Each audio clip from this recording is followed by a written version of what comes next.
see what's going on, it is being live streamed on ACOP.ie. ACOP.ie, you can see the live stream. And also, for anybody who is looking to connect to the internet, we do have Wi-Fi available in the room. The network is Regency Conference, and the password is Regency1, the number 1. So, network is Regency Conference, password is Regency1.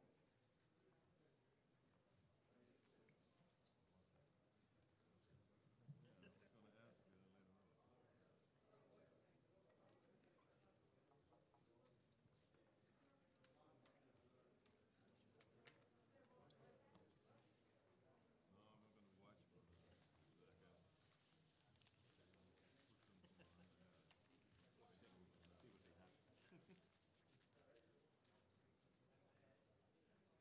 answer.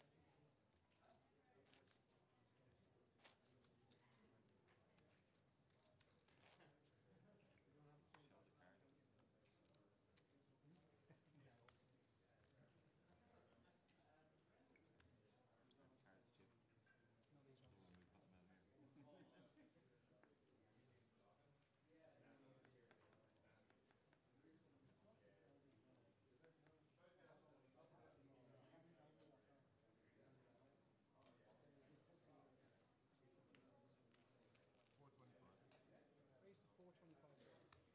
Raise 357. Cool. Let's check. Got a 475 pass.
The player for cash game area is open. Table 22. Game is 1-2 and no winning Texas hold up. Table 22 just right beside the cashier at the top of the room.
Well, we're back on the commentary team here for the live stream for the Amateur Championship of Poker here at the Regency Hotel.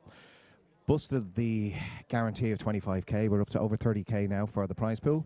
And we're now checking out our newest players on the feature table. In seat 1, we have Tony Smith. Seat 2, we have Brian Wheatley. Seat 3, we have John Stokes. Seat 4, Marcel Boers. Seat 5 is Dermot Coy. Seat 6 is Henny Kennedy. Seat 7 is David Summerfield. Joey Lannon is in seat 8 and Tony Marr in seat 9. So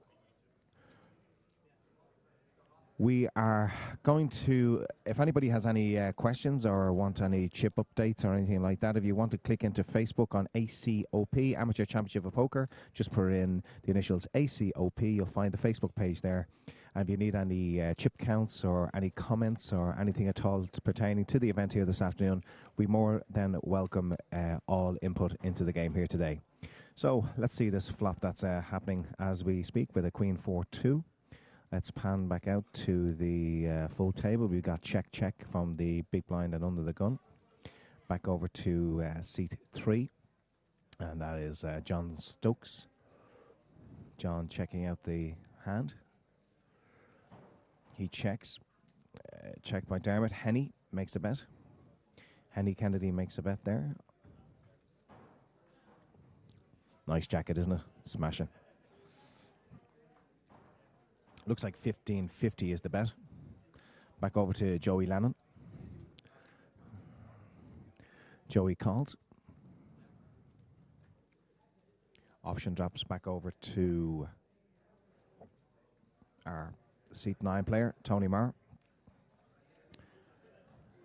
Seat 3, John Stokes. He gives it up there. And Dermot Coy in seat 5 has the final option to call that 1550 bet. 3 players in the hand at the moment. He folds, so now we have 2 players in the hand on a Queen 4-2 flop. Let's see a turn. 6 of diamonds. We lose Dave Summerfield, but in a good way. He's just gone out for a bit of a break. Joey checks and Henny checks. River. 10 of hearts. Henny giving Joey the old poker stare down.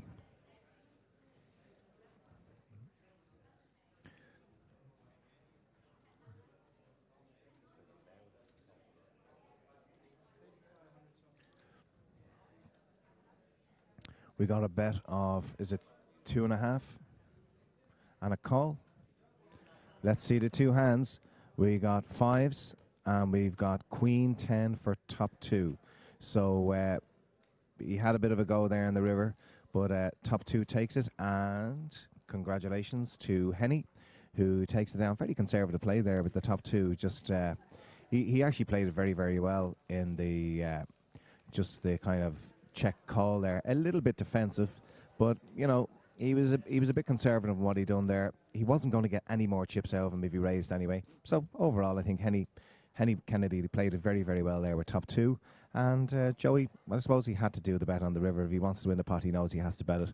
And 2 of them played quite well there. There's Dave Summerfield in the middle there. Dave is a regular poker player on the tournament circuit.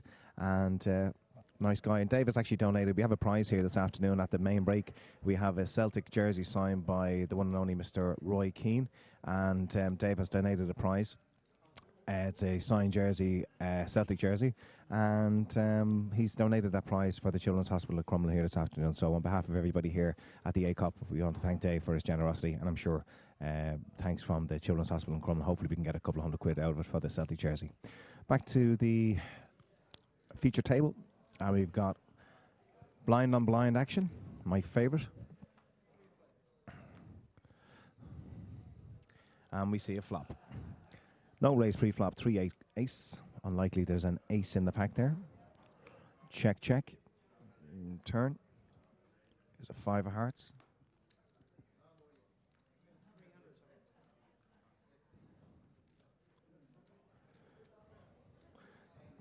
Joey bets out the turn.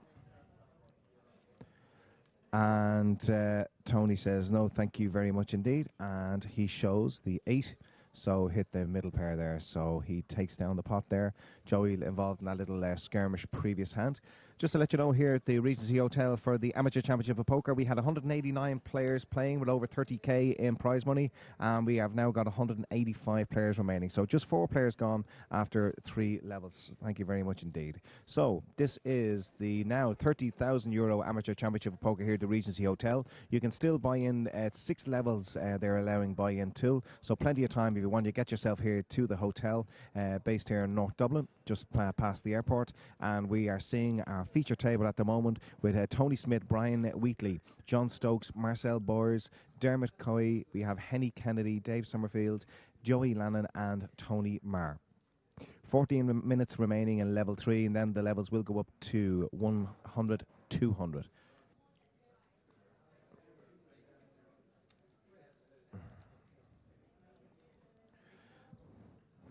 We have John Stokes in C3.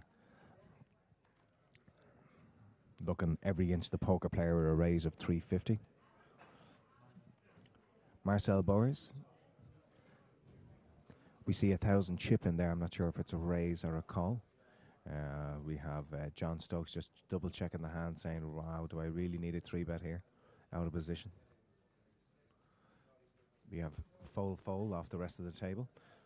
Folding all the way around. Back to our protagonists. 9 minutes remaining in this level. Wrong information. It was a 900 bet there. A re-raise of 900 from the initial 350. And it's now 900. And John says, no, thank you very much indeed. Puts the glasses up, looks at the camera, saying, I would look so cool with that raise. I just wasn't calling the re-raise. There's a bit of the old poker banter. What did you have? Did you have a real hand? And now John is telling him how big a hand that he actually lay down there. And Marcel does what all poker players do. He just kind of laughs at you. He's right. Let's see the room. Our former feature table is just to the left-hand side of the camera. And as you can see, a packed house here in the Regency, but you can still get here for 3 levels if you want to get involved. The button is on Tony Marr. And we have a call of 150. Sorry, the blind 75, 150. It's folded around to Henny Kennedy, who had top 2 pair there a couple of hands ago. He puts in a minimal raise of 225. Small blind in seat 1.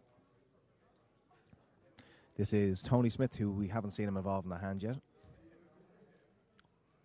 I assume he's made up the call, and let's see a flop. 4-2-4, 2 hearts.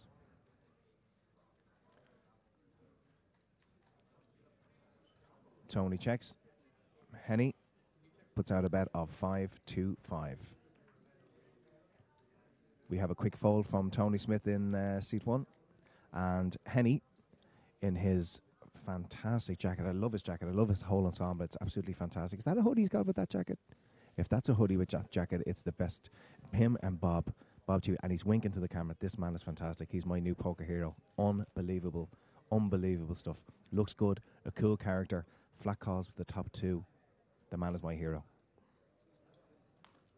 Henny Kennedy, seat 6. We've got to find out some more information about Henny. Definitely.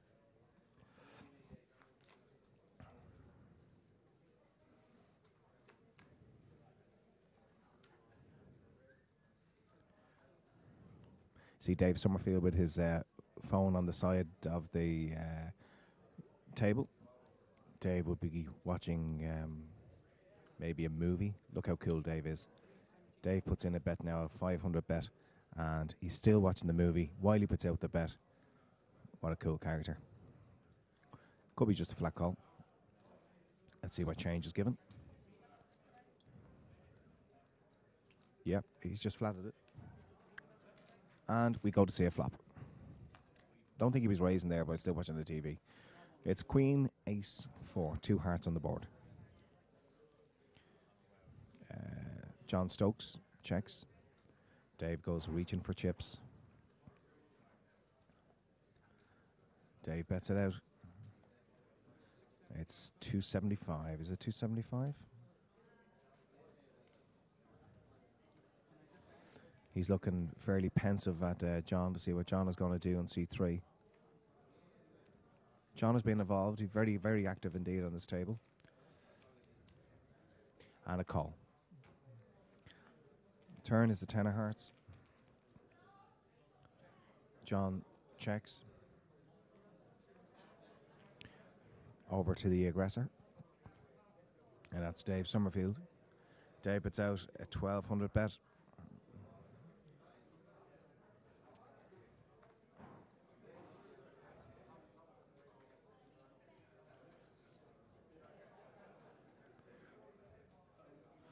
John sits there very pensive indeed. Looks like flat call. Looks like, yep, we got a flat call. Not sure how happy he is about it. Let's get to that river. 8 of spades. John looks like he's going to bet it out here. He has indeed. He's bet it out. And a call. Let's see the two hands. He's hit the absolutely's without the flush on the river. He's hit the nut straight. And Dave Summerfield just folds there. So we had John Stokes there looking for the gutter ball with no other draws. Dead in the water unless he hits the gutter ball on the river. And he hits it, bets it, gets paid, and looks really happy with himself. I'm going to have a look at Dave and see how Dave's reaction is there. That was pretty horrible for Dave. I've no doubt that Dave was miles ahead. Dave flat called the river bet there. And Dave Summerfield in seat 6, or seat 7 I should say, cannot be too happy about that hand there whatsoever. I mean, the two boys there, John has been fairly active in the table, but we go across. Dave is on the right hand, the left hand side of Henny there in the green top, and he looks absolutely shell shocked over what just happened in that last hand. He's betted every single street, and I've no doubt he was miles ahead. And John, I don't know where John was just betting it's a floated, but he hit the gutter ball on the river, bets it, and gets paid. Well done, John. Hard luck, Dave. We are joined by the lovely Karen as the new dealer at the feature event table, or the main event feature table, I should say. And Dave is in the hand again. John Stokes in the small blind. Do we see those magical glasses coming down again? If they come down, he's getting involved.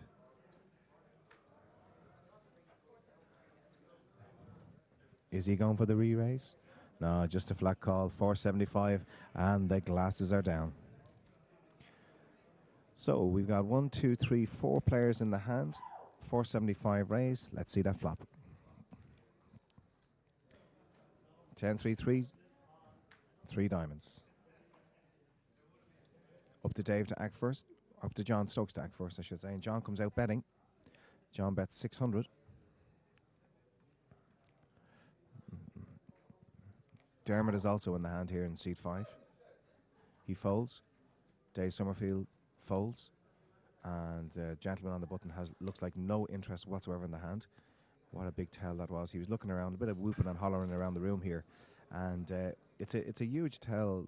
I mean, if he's acting, then it's a fantastic piece of acting. But if you notice there that when John put in that bet, the player in C2, which is Brian Wheatley, Brian just switched off totally. He started looking around the room to see what was going on. So if I was one of the guys who were second or third to act in that position, I would, unless Brian was a fantastic actor, I would know that Brian is never going to be getting involved in this hand. He's definitely going to be folding. So if I had a marginal hand, I would be using the second but definitely the third player, Dave. If Dave had a hand there, a marginal hand, I'd definitely be considering myself as the last player to act, because I know Brian Wheatley is definitely going to fold. So in my own estimation, this is stuff that when you're at a live game, the difference between live and online, these are the massive differences between live and online. You see these body tells. It's not always about being in the middle of a hand where you're saying, do I call, do I fold? You're looking at the body language of people. If you're going to act, look at the people behind you, what way their body language is. Most players at a level will show you nothing. But when you're in these type of games and players are showing you tells, then you've got to take them on board and you've got to use them for your game. And in those situations, definitely use them to your advantage. We have Tony Marr in seat 9, who's put in a raise of 450, and he's being called by a perennial caller. That's John Stokes. Marcel is so distraught by the call, he's walked away from the table. And Dave Summerfield is involved here just to get back at John's call for a gutter ball there a couple of hands ago. Let's see the flop from Karen. And the flop is 2-9 queen, 2 diamonds on the board. Check from Dave. Check from Tony. Over to John.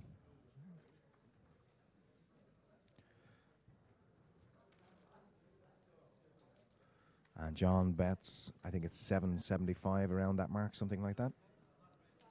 Snap call by Dave. As I was saying earlier on the live stream, there's certain players at a table when you're playing for hours and hours and they become your nemesis, they become the player. It's a little bit tilty in that you go at them like that. Let's see the turn, 2 of clubs. Check from Dave.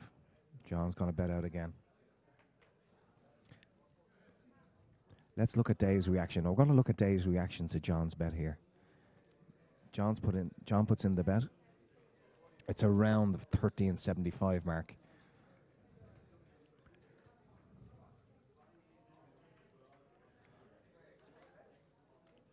Sometimes it's interesting to watch, and we get a re-raise from Dave here. He's bumped it up to 3.525. 3.125, I should say.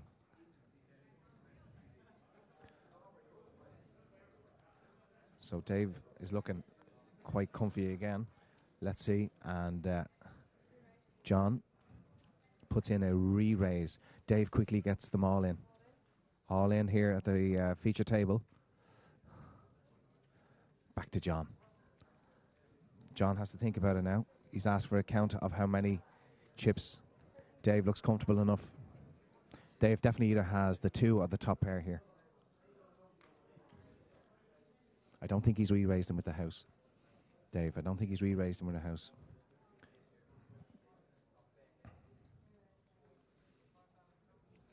And a fold.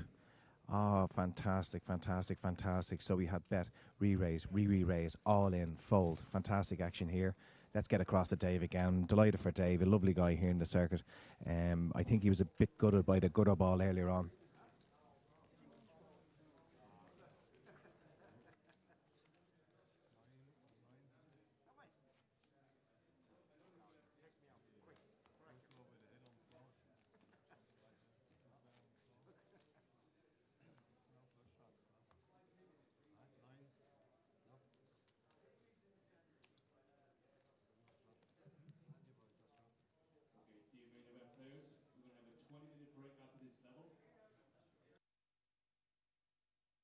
As soon as possible, we give the dealers a little break as well.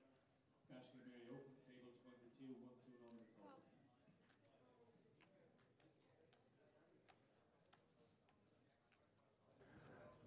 So what an interesting hand that was. We had Dave Summerfield. It was the bet, the re-raise, the all-in, the fold. It was a massive... I mean, John, I can only assume John was bluffing there because if he actually had a hand there, he must... If he's got something like the queen there, I think he has to call for the value bet that went in. So all happening here in the feature table. I think basically what you're looking at there is the history. You've John Stokes there. John called Dave 2 hands ago, 3 streets for a gutter ball, hit the gutter ball, shows the gutter ball win. Dave is absolutely gutted by it. I think Dave has gone involved with a very marginal hand in the last hand. I think he's definitely got obviously he's got the best hand because John has folded, but it was a very interesting hand there, and I think it's the history between the two players that caused that hand to kick off in the first place. Next time we see it's a 3 Queen 9 flop, and the players involved are Marcel, who hasn't been too active, and in seat 1 Tony Smith. So Tony Smith bets out of the big blind. Marcel folds, and actually Tony was in +1 cutoff. And we have a call here from our seat 8 player. 2 of diamonds in the third. And in seat 1 we have Tony Smith, who checked into him, and Tony bets again. Tony bets, I think it's about 16.50. And a call. Let's see that river. King of Hearts.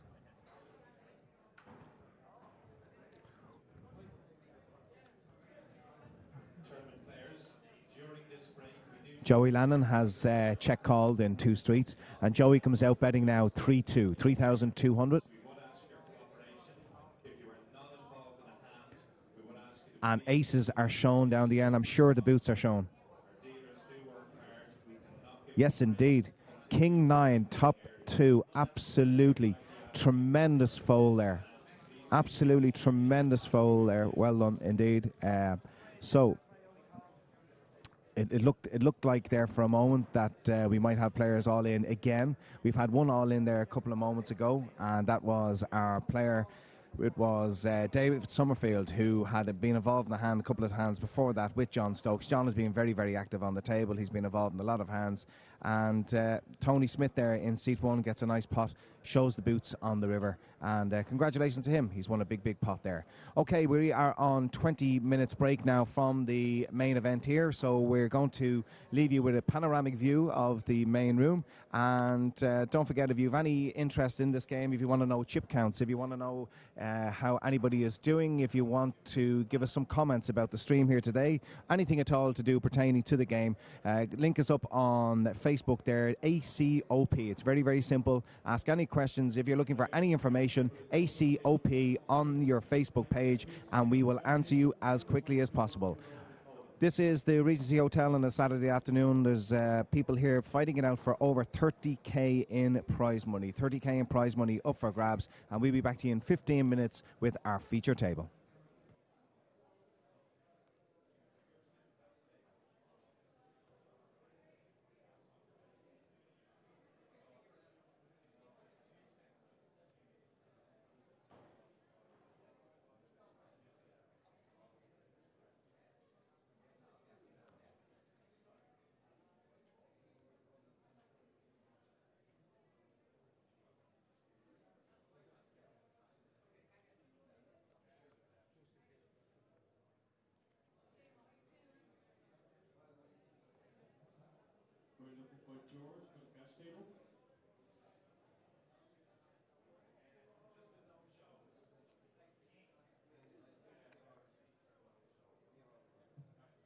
Okay, main event dealers, could you please ensure the button is in the correct position for the next hand, and place the cutting card under the button so that the incoming dealer will know that the button is in the correct position.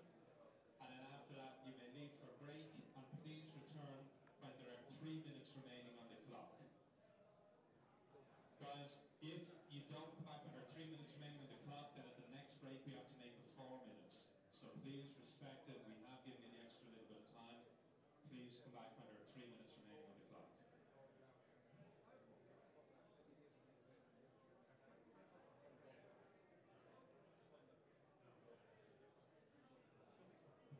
Dealers, when you return, you will be returning to the same table.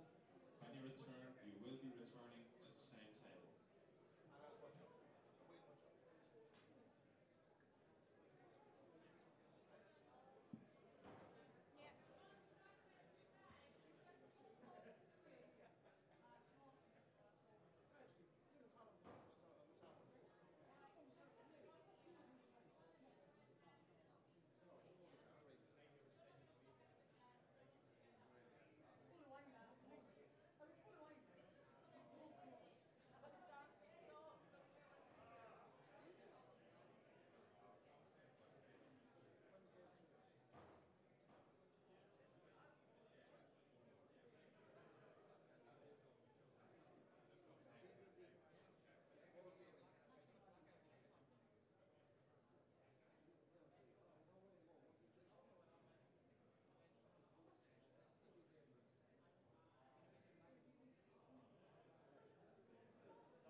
dealers, we would ask you to please return to the tables. All main event dealers, please return to the tables.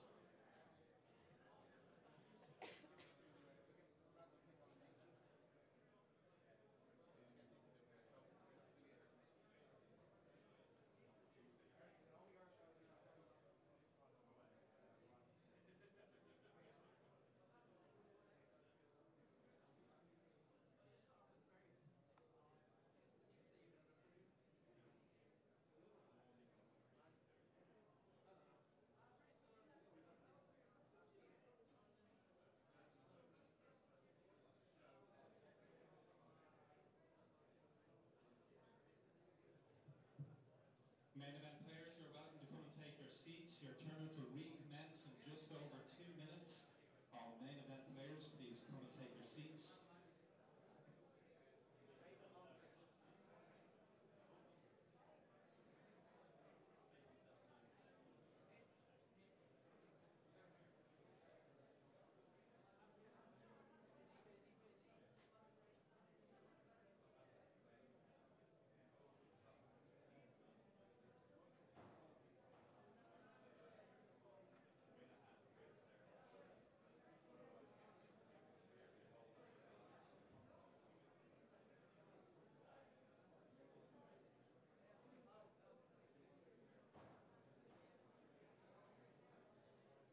Giving away my chips.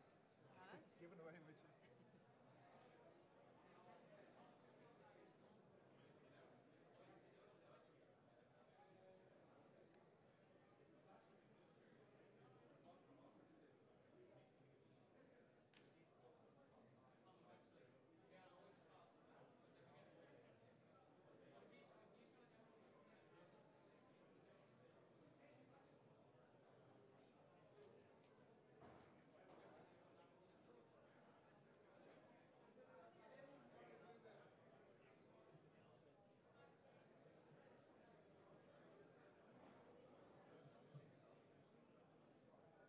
Main event dealers, please, if you've got 2 players or more on the table, please prepare the deck. If you do not have 2 players, you must wait until you have 2 players before you can prepare the deck.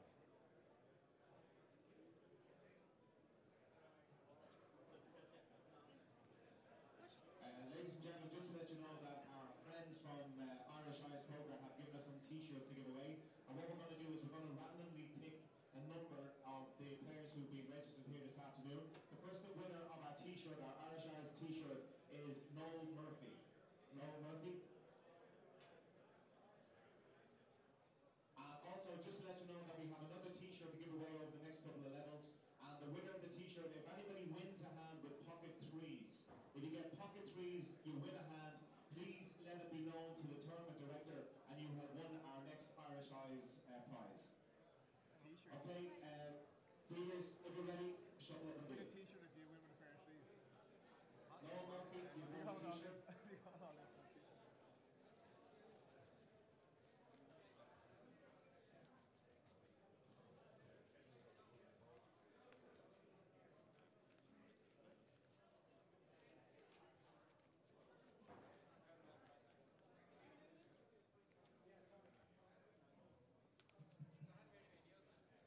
Okay, players, we have a cash game up and running at table 20.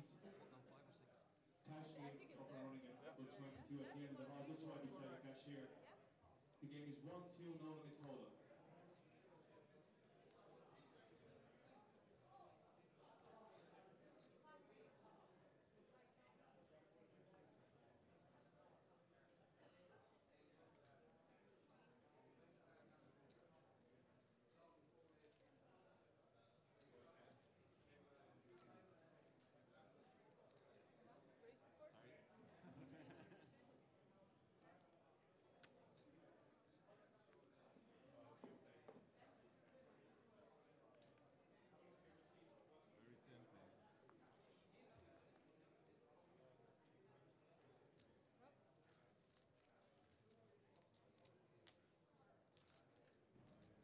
Okay, well, welcome back from the break for the Amateur Championship of Poker main event feature table.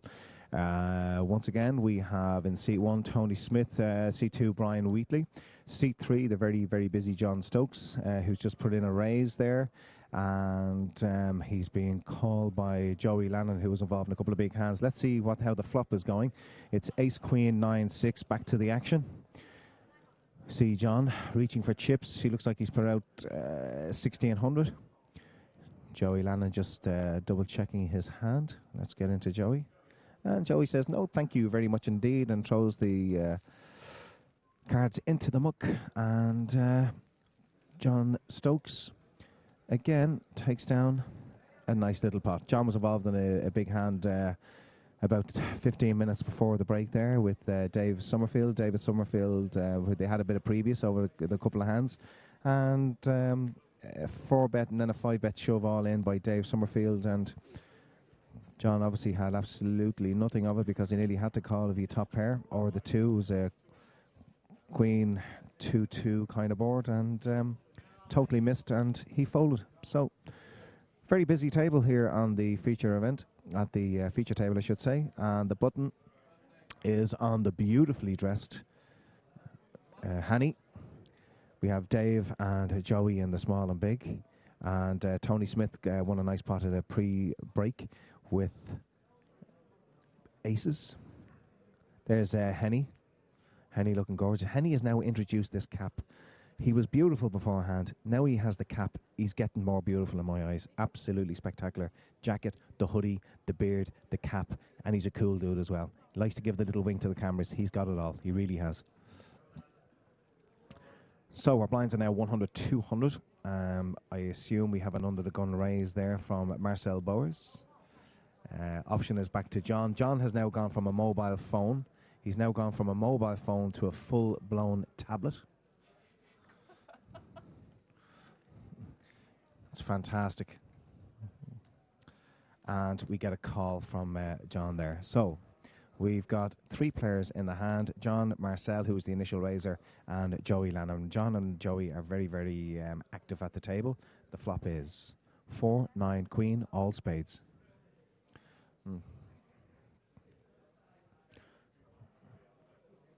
John checks, Marcel checks, Joey checks. The turn, 6 of clubs.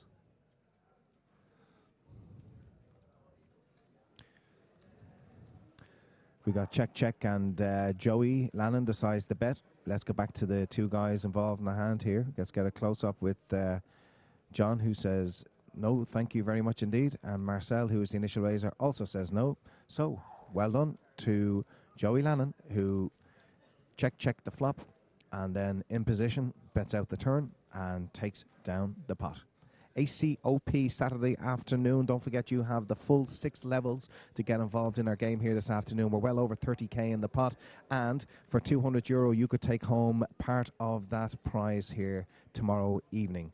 It's a 2-day event, 165 plus 35 reg, and a multitude of games available here all weekend and indeed all of next week. If you want to check out any of those listings or anything about the games, check out on Facebook ACOP. That's the Amateur Championship of Poker. And also, if you want to give us a little bit of a reaction, if you want to get involved, if you want a chip count, if you want to tell us how the poker is going, or you want to tell us how the stream is going, please, we take all and every input. We will have a look on our Facebook page, and if anybody has any comments to make, good or bad, we will take them on board. Welcome along to this afternoon's play, and again we have John Stokes, who is calling the big blind. Button is on Dave Summerfield.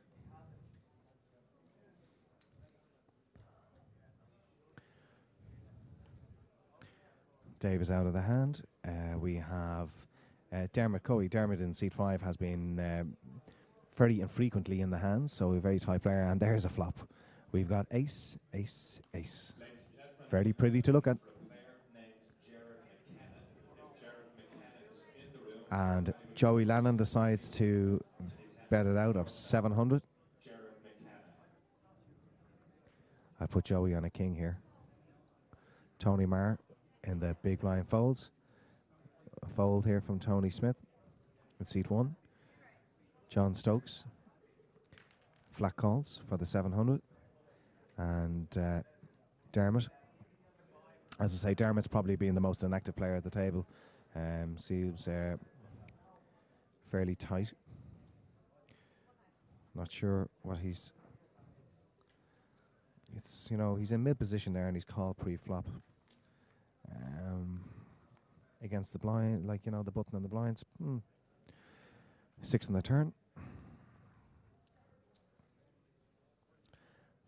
And we have betting out of the gate again in seat 9 and seat 8 is Joey Lannon. Comes back around to John. Joey and John have probably been the most two active players on the table. And he calls for the turn bet. The river is the 4 of hearts. Check from Joey. Over to John.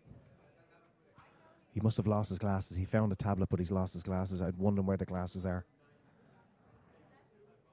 He bets.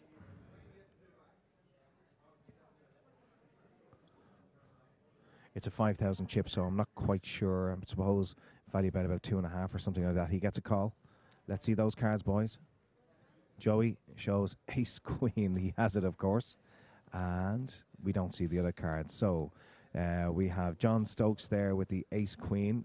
Takes down a nice little pot. I assume the river bet was around 2.5k bet. I'm not entirely sure. I'd say that was around the value bet there. Ace queen, nice little pot. Joey, not quite sure what Joey would have had there with the flop of ace, ace, ace. I assume he had some kind of small pocket pair or something like that. But at least he has a good gulp of Bulmers. Okay, it's 2 good gulps of Bulmers there to make himself feel a little bit better. So, Amateur Championship of Poker. Nothing amateurish about it whatsoever here this afternoon. Lots of action. Dave Summerfield had his chips all in the middle. Talked to Dave at the break. He says he has a house. I believe him. Joey, John Stokes is on his feet. John is obviously very worried about the fact that he's lost his shades. He's sitting back down again and telling all the friends and family how well he's playing on Facebook. As far as I know, mobile phones aren't allowed on the tables, but you can put a 12 or 14-inch monitor on, that's fine. Folded around to Dave. Joey, as Joey does, flat calls. Flat call from Tony Marr. And we see a flop. Ace, 9, 4. Rainbow. Up to Tony to act first.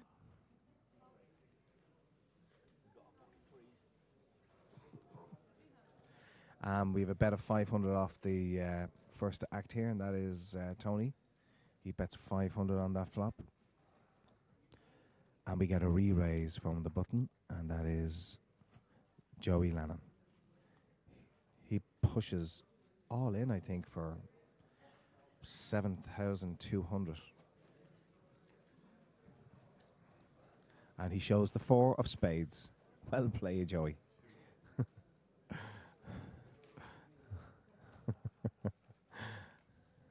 Well, I suppose 500.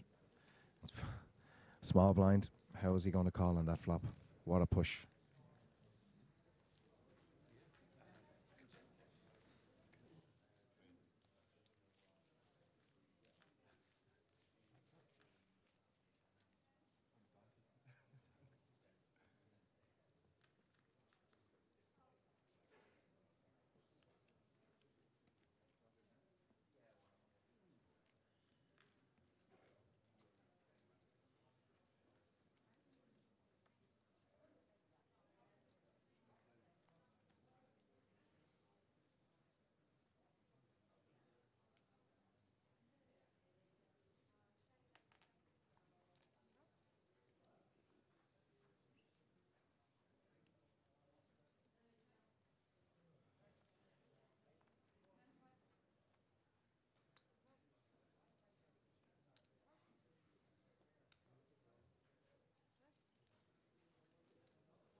Okay, ladies and gentlemen, the winning the hand with the pocket threes has been won by C3 in this table. And Paul, congratulations. Irish Eyes have donated these T-shirts this afternoon. And well done. Did you win many chips with the pocket threes? About £4,000. About £4,000. Well, I'm sure the T-shirt is an extra bonus on top of the £4,000. Well done to Paul on behalf of Irish Eyes. Well done, sir.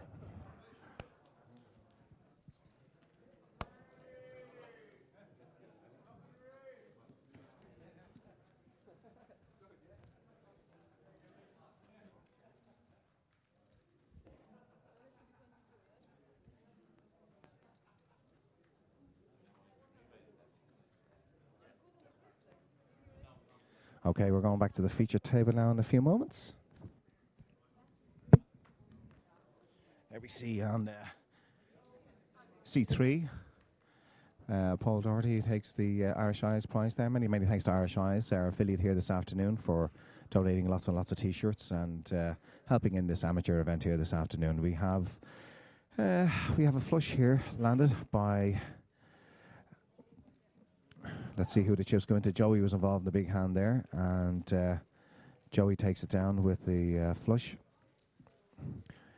Jack Eye flush. Well done to Joey. So here we are at the feature table once again with Tony Smith, Brian Wheatley, John Stokes, Marcel Boyers, Dermot Coey, Henny Kennedy, Dave Summerfield, Joey Lannon and Tony Marr all at the tables. So it's been a very, very, very busy feature table with lots of action. Mostly John and Joey involved in, I'd say, 80 to 90% of the action. We have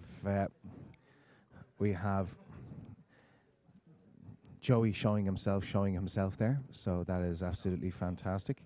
And there he is there. The technology that he has is just out of this world. Now he can get a close-up of himself, watching his hand.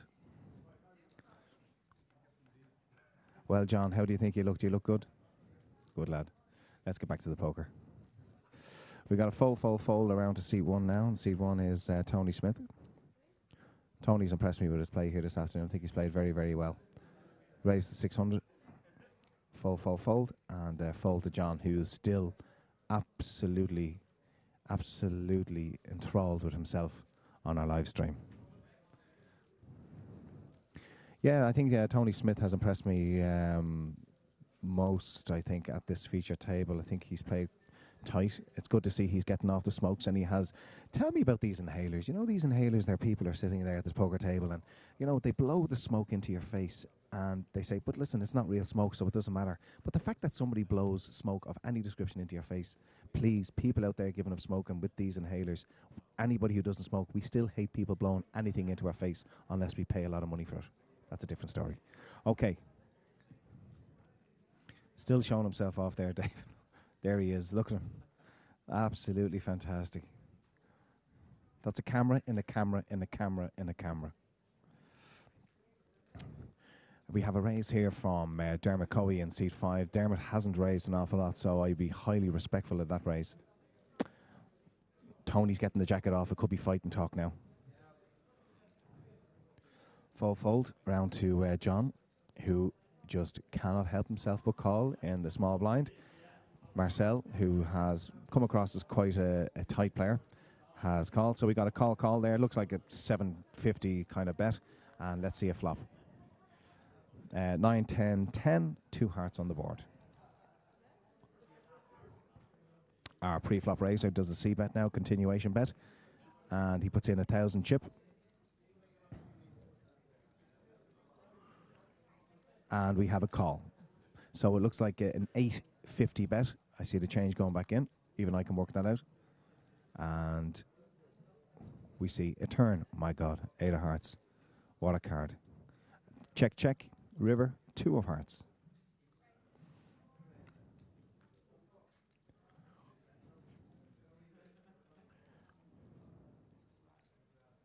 Action is on John. And John bets 1,500 or part thereof.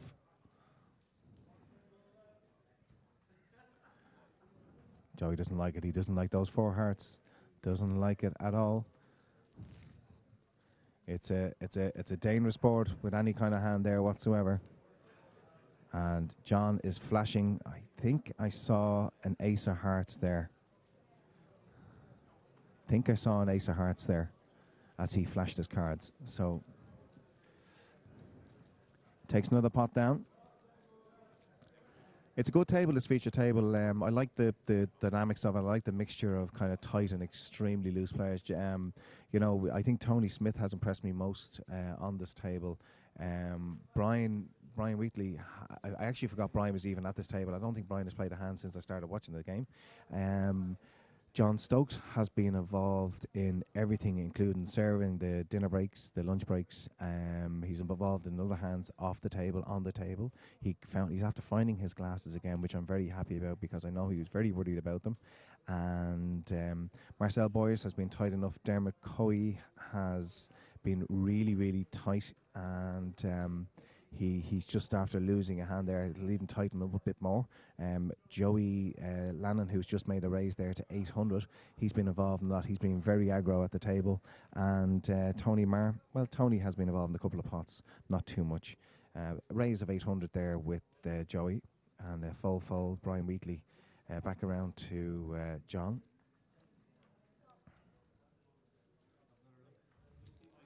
And John, as John does, flat calls. A fold for Marcel Boyers. And back around to Dermot.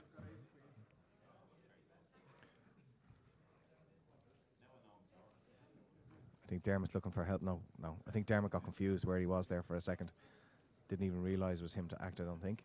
So we got two players in the hand. Flop is 4-7-9, 2 hearts on the board.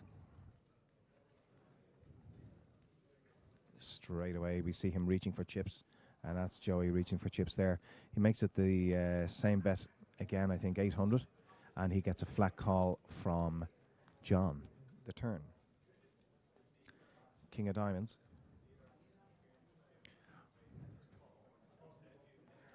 Joey puts in the turn bet as well. He's pumped it up a lot now. He's made it 16. The first bet was so light, I assume he had a massive flop on the actual flop itself. I think he flopped a monster on the flop, and the turn, because he got called, it's a little scarier bet on the turn, a little heavier with the king of diamonds. So he might have been putting in the feeler with ace king and then hit the turn and decided to hit it heavy, or he possibly has the nut flush draw. I don't think so with the turn bet. Might have a little set. You know, he's bet 2 streets now. I definitely think he's very, very strong in that position. So he puts in the 1600 bet. John decides to fold, and that's it. He wins a nice little pot there. So I definitely think Joey Lannon had a big hand there, and the very, very light flop bet kind of tells me he had a light hand. Maybe afraid of the flush out there. King of diamonds on the turn. He's not going to mess around anymore, and he puts out a good chunky bet to make John Stokes really pay to go and see a river card. So, over 30k in the up for grabs here in the Amateur Championship of Poker on this Saturday afternoon here in the Regency Hotel. You've got another couple of levels to get yourselves down here if you want to get involved in this game. It's 165 plus 35 for a 2-day game. Lots and lots and lots of games here available right throughout the afternoon, right throughout the evening, mostly cash, but right throughout the next week or so. We've a multitude of tournament games up to be up if you want to come along and play here at the Regency. We've got a game happening from tomorrow right through to the following Sunday. So there's something happening each and every day. And if you want to check it out, check out ACOP on the Facebook page. And indeed, if you want to check it out for the structure listings, you can check out www.acop.ie if you want to get involved with any of our games here this weekend, or indeed during the week and into next weekend. Let's see a flop with a couple of players in the hand. Queen 7-7. We have Marcel and we have Joey Lannon. Marcel in position. Joey is going to come out betting. Joey bets 1800.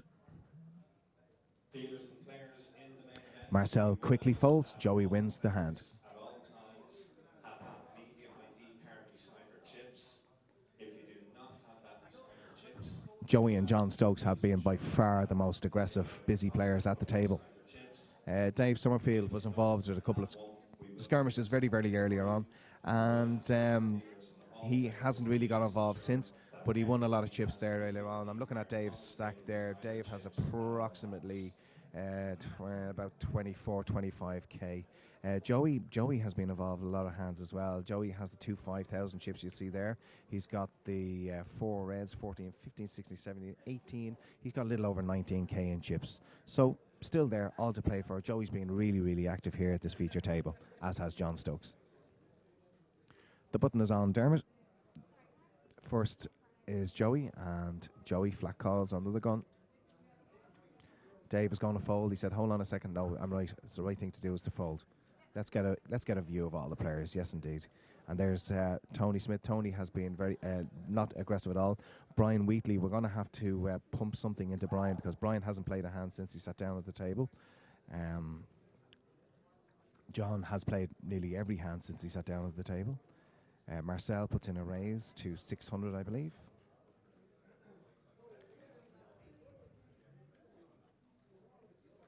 Claudia is our dealer on the feature table now. Claudia and anybody who knows Irish poker knows Claudia and Mick Myler, who were two poker dealers, and we're delighted to hear that a couple of months ago they announced their engagement. So congratulations to both of them. And on a poker level, both are absolutely fantastic dealers, top-rate dealers.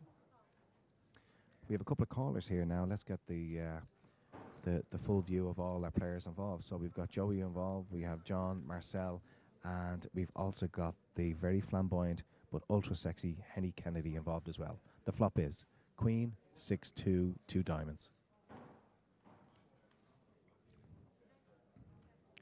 Joey checks, John checks, Marcel comes out betting, and he bets. He's got 2,000 chips in the centre. It might be at just a part of the 2,000. Possibly a little bit heavy. He might have bet about 15 or 16. Henny folds. Dave folded out turn but apologised to Henny.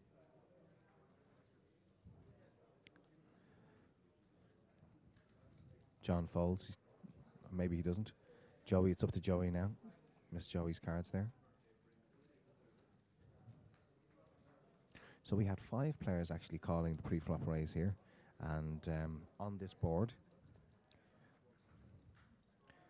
we have Joey Lannon contemplating what to do to the C bet, the continuation bet from the pre-flop raiser. Joey decides to fold.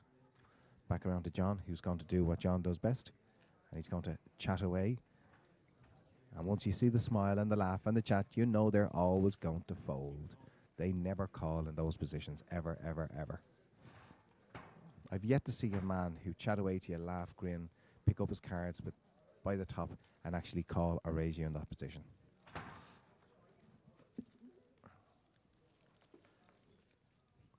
The rest of the room is really, really busy in a few minutes. There's Laura. Laura over on the left-hand side. Laura Carroll is one of the lady in the kind of purple top there in the far left-hand corner. Laura's one of the supervisors to a lot of poker tournaments here in Ireland, and a lovely lady, and she is the better half of her partner, Mr. Weaver.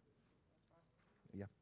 And Wes is actually a tremendous player. I played against Wes in the WPT, and Wes, smashing player, and he seems to be taking poker a lot more seriously. I know they've got a young family, and it's obviously anybody with a young family is very difficult to play poker, but Wes is doing really well. I think he didn't cash, I don't think, in the UK IPT, the cross in Edinburgh, but I think he was out drinking with Kieran Cooney. That's never going to help you. Never going to help you. And we're going to have another table moved onto the feature very, very shortly indeed. Let's get back to the main table, the feature table. It seems to be flat call city. I think we've got approximately 3 players in the hand, pre-flop to no raise, and it's a 3 ace jack board. Check by Joey. I think John has bet, although he's taken about an hour. He actually didn't put out the chips, but Henny and Joey folded so quick that he didn't have to put out any chips before he had to fold. It's always fantastic when you don't have to put out the chips. Put down the glasses, John, that's it. Don't leave the glass, you look much cooler. John, a fair juice to John. His body temperature must be on a kind of amphibian level to have that leather jacket and that hoodie on him today, because it's kind of warm in here in the hotel. So for him to wear that jacket, the glasses, and the tablet in front of him, he must have a really, really low body temperature. Fair dues to him. Next to him is Marcel Boyers. Then we have Mr. Dermot Coey, who's very, very tight in the there he is. Henny Kennedy. I thought Bob was going to be the best dressed man here, but look at that. It's all there. I love the fact that he has the hoodie underneath the jacket and the cap. That's the most impressive thing about it all. And then we have Dave Summerfield, recreational player, excellence, here in Dublin, Leinster, in Ireland. Then we have the ultra busy Joey Lannon, who's involved with a lot of pots here. And then Tony Marr, who hasn't played an awful lot here in hands. Okay, again, we have a lot of players in on the flat call, and the flop is 8-2 ace, 2 spades on board. Check from Joey, who wasn't sure whether he was small blind or not. Check from Tony. John checks. And I don't think Dave is going to let this one go. Dave smells the weakness, and he bets 1550. I'm sorry, he bets 650. 2 blinds end of folding. John folds. And Dave takes down the pot.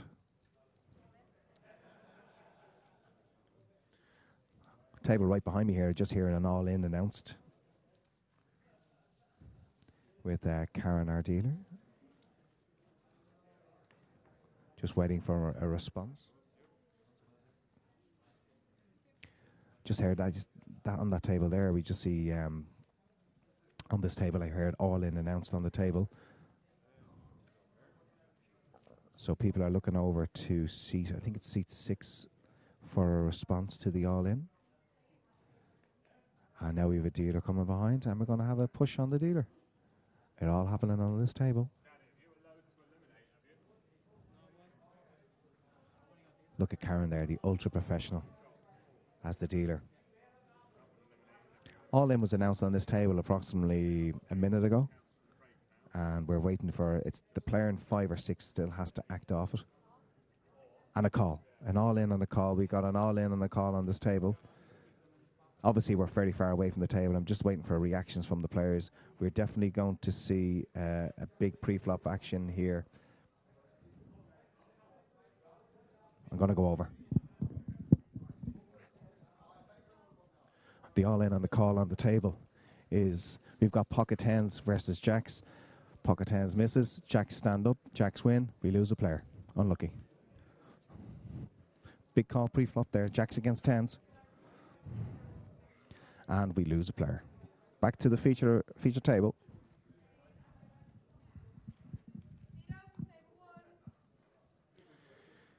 You tell me, is it the worst thing? What's the worst thing about getting knocked out of a poker tournament? Is it the worst thing that you've been knocked out, or is it the worst thing that the dealers actually announce in the loudest voice possible, seat open at the table, and when you stand up, everybody looks around? Danny, you think that's the hardest thing about it? It's you're distraught enough about losing your chips, but then the dealer announces seat open, and everybody looks around you like you've done something wrong, which when you've just got knocked out, you probably have. It's a true story. Back to our feature table, we have Henny Kennedy, Kennedy, who makes the raise here, and he gets flat called, and let's see the flop. 7-6-5, little something for everybody. In the hand here is seat 1, and that's Tony Smith, who checks and then looks away. That's usually a sign of maybe a little bit of strength there. Henny puts in the C-bet here. It's back to Tony in seat 1 to when somebody looks away like that, checks, looks away, I always think it's a sign of strength, not weakness. So we have a bet, a re-raise, a check raise by Tony in seat 1, and then a flat call by Henny. The turn is, the 8 of hearts. Tony comes out betting again. It's a bet of 1750. Henny in seat 6 is reaching for chips. And he calls. Let's see the river. Wow. Wow. 9 of hearts on the river. Everything hits. Tony reaches for chips again. And he puts out a bet. I think it's a 4K bet.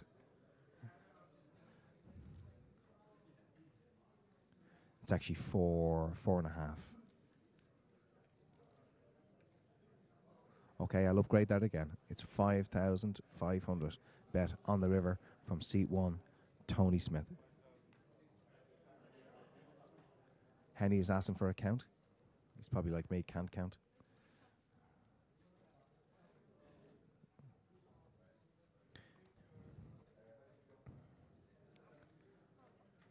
5-5 is the bet. He calls. And we see pocket tens get there in the end. Henny shakes the head in absolute disgust there that he gets there on the river. I think Henny was ahead. I think we're dealing with an overpair to the board there from Henny, and he's good all the way. That's my opinion. I definitely think he has an overpair to the board, and he hits the tens to give him the straight. That's Tony in seat 1 hits those tens. So, wow. Tony, take it from me as a very average poker player. You got lucky. No doubt in the world, you got very, very lucky there indeed on the river, because I've no doubt that Henny had an overpair. And Henny looks absolutely disgusted with that river card. Looks absolutely devastated by that river card. He done well. He played the overpair. He got the re-raise. He was re-raised on the flop. He flatted it. He done really well. He was there in the turn, and the river is just the river card from hell. The only outs that Tony has in that position, the only outs Tony has is 6 outs. He's got to hit his 10 or he's got to hit the 9. Definitely Henny in front up until the river. Okay, well, we've got a push on the dealers and the aforementioned Mr. Mick Moyler, who is engaged to the lovely Claudia. And again, I had the pleasure of dealing with these guys down at Kilkenny at a tournament recently. And they were looking after the Omaha table for about 14 hours each. And what a top job. They're absolutely 2 top dealers. And delighted for both of them. Best of luck to both of them from everybody, I'm sure, in the poker world. Okay, we have a raise of 525 from Henny, who must be feeling very, very, very perturbed about that river card in the last hand. Joey is in the hand, and John is in the hand as per norm. Let's see a flop. The flop is 8, ace, 9. 3 players in the hand, Joey, John, and Henny.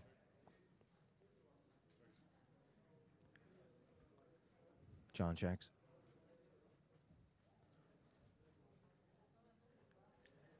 Henny bets, puts 1,100 in the centre, or 1,500 I should say. It mightn't be a 1,500 bet, it might be only around a 12 bet. Joey folds. Back to John Stokes. Oh, I apologise, Brian was also in the hand there. Well, I didn't see Brian in the hand because that's the first hand Brian has been involved in since we started the live stream here, and we get a caller. Okay, it's the 10 of clubs on the turn. Check from Brian, and a check from Henny. Jack of hearts on the river.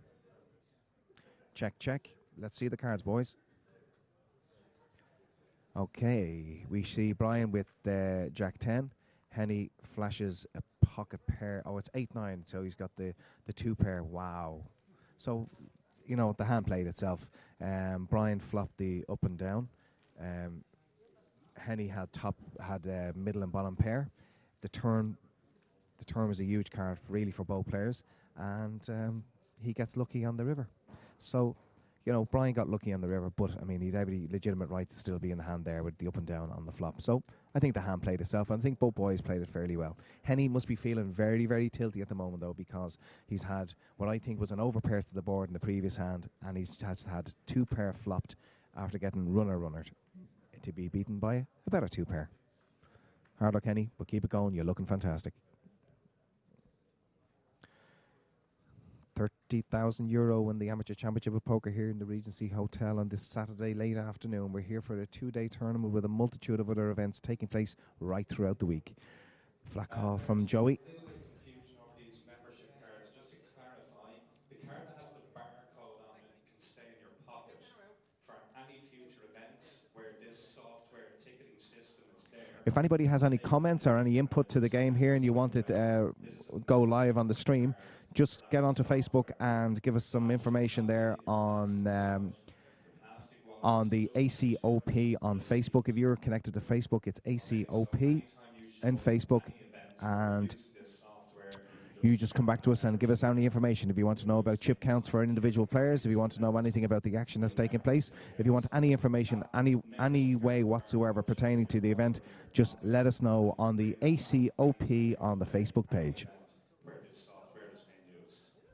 Many thanks to our affiliates Irish Eyes this afternoon. Irish Eyes have donated a lot of T-shirts and poker bits and pieces, and we're going to be giving them out complimentary to our players here right throughout the afternoon. Our feature table here at the moment, we have a big mixture of type of players. We've got aggressive, we've got ultra aggressive, we've got tight, we've got ultra tight, and then we've got just downright ridiculously ultra tight with Brian Wheatley. He's played one hand, and to be fair to him, he's won it.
Once again, if you've got anybody in the game here this afternoon and you fancy getting a chip count off them or any information whatsoever to do with anybody in the game, please send us a little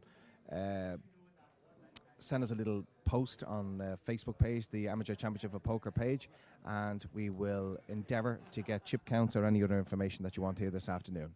6 full levels to get yourself down to the Regency Hotel and get involved in the €30,000 Amateur Championship of Poker here in the Regency Hotel.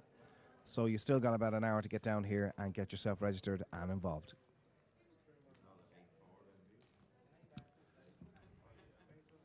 Our feature table this afternoon is Tony Smith, Brian Wheatley, John Stokes, Marcel Boyers, Dermot Coey, Henny Kennedy, Dave Summerfield, Joey Lannon, and Tony Marr. No raised pre-flops, and it's a 9-6-5-6 flop with 2 hearts on the board.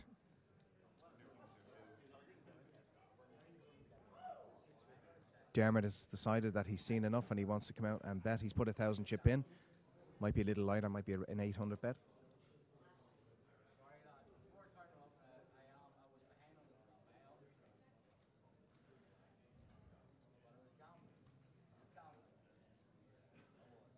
Round to John, who folds, and Marcel. It's really like I just seen Marcel. Marcel was looking around there as soon as Dermot Coey put out that bet there. Marcel is last to act because he's to the right of Dermot, and John Stokes is there, and all Marcel is doing is looking around, checking over his shoulder. It is so obvious that he is going to fold in that position, and if anybody's looking at this stream, or if anybody is a recreational player, or amateur player, or anything else, and you can see the body language of these players, it's such a soft read. It really is a soft read to have players acting like that in behind you. Marcel might as well stand up. Now, it's illegal for him to do it. He would get a time penalty. But Marcel might as well stand up and leave his 2 cards sitting on the table and walk away from the table, because that's exactly what he's doing with his body language in those situations. So, I mean, John Stokes could use that to his advantage. Dermot is in a great position there because he knows 110% that Marcel is never going to call in that position.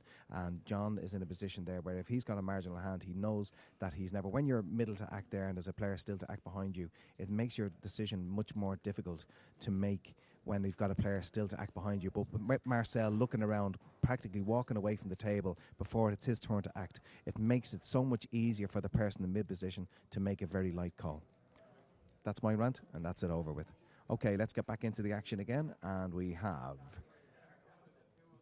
Henny in the hand, and we also have John. There's Henny. John has put out, Tony Smith has just put out a continuation bet. Henny's out of the hand, and we have the 675 call by Dave. The turn on an ace 10-10 flop with a 2 of diamonds. 2 diamonds on the board now. Up to Tony again, because Dave has checked. Tony comes out betting.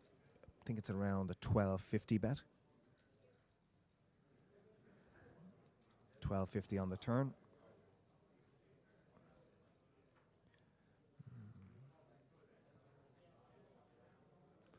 And call.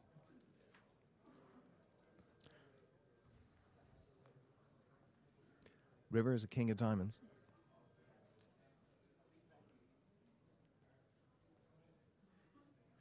And Dave checks, and Tony puts in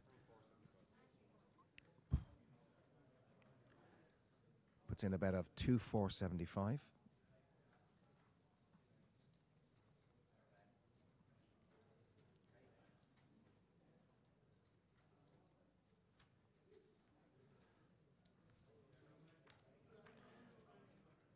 And we have a call. And 9 queen of diamonds is shown again for the runner. Dave will not be happy with that one at all. And Tony gets runner to hit the queen high flush. Wow.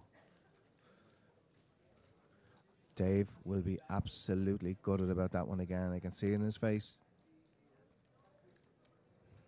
He's going to get on to his, I'm sure he's on the phone now. He's on Twitter. And he's going, I've just got done again.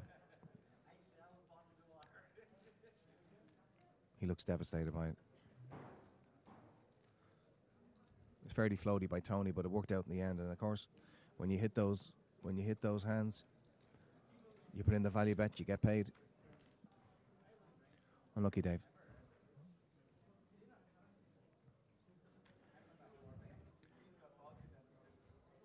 Henny in the button seat with Dave and Joey, and the small and big folded around to John Stokes. And John, I'm not sure what John was doing there. I think he's flatted for the 300. Blinds are 153. Henny raises. He puts out 1,000 in chips.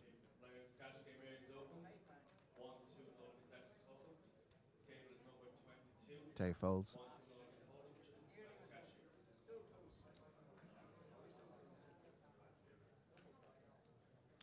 It looks like,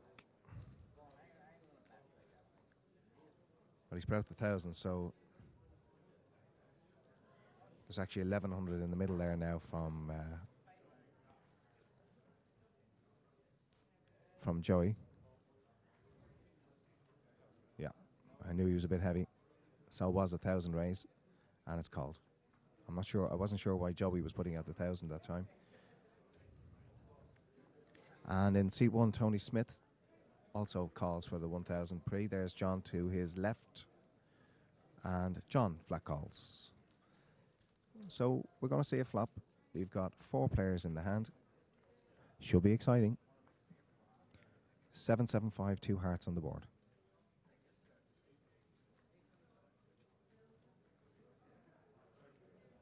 Check from Joey. Check from Tony. John checks, and Henny checks.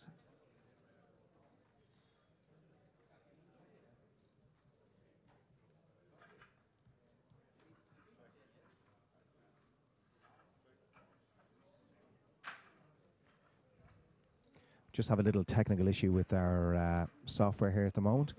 Couldn't pick up the turn card, but John, after a check from Joey, bets 2,600.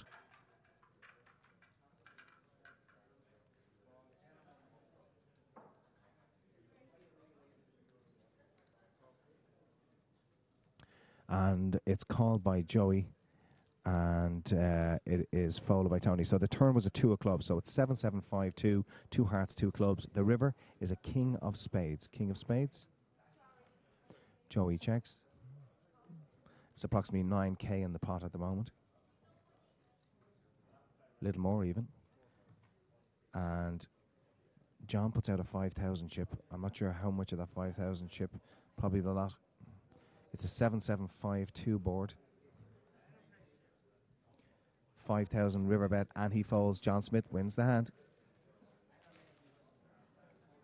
Well on to John there in C3. Fold around. John holds on to the cards. Oh, he flashed something there. I missed it. It's 8s, is it? Wow. Well on to John. Nice bet.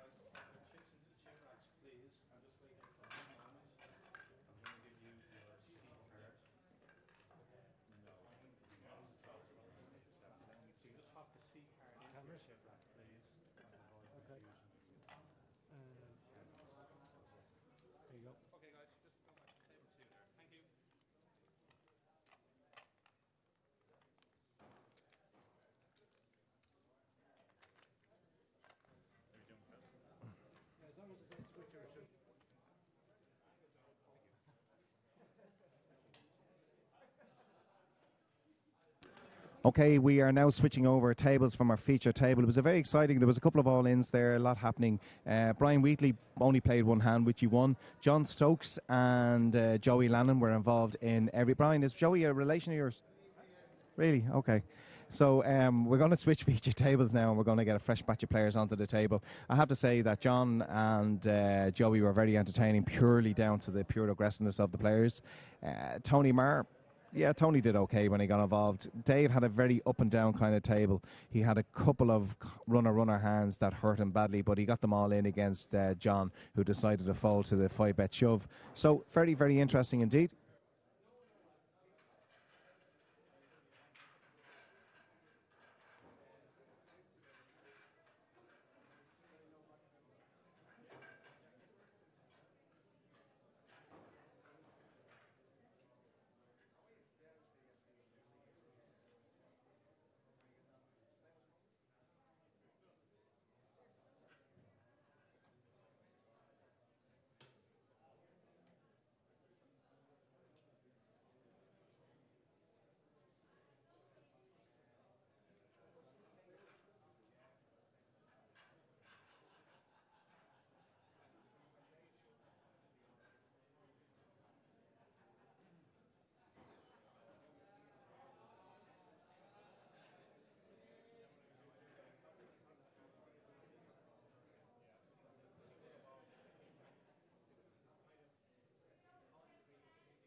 Okay, well, we have a little bit of a switch over now from the featured event table. We're going to have 8 to 9 brand new players on the featured event table. If anybody has any input whatsoever pertaining to the game here this afternoon, if you're looking for chip counts or anything like that, just please let us know. Go onto your Facebook page, type in ACOP, Amateur Championship of Poker, list up whatever you want to know, and we will do our very, very best to find out the information that you require. Ladies and gentlemen, we have an absolute Irish poker legend coming into seat 9 there, Joe O'Neill. This table will not be quiet now.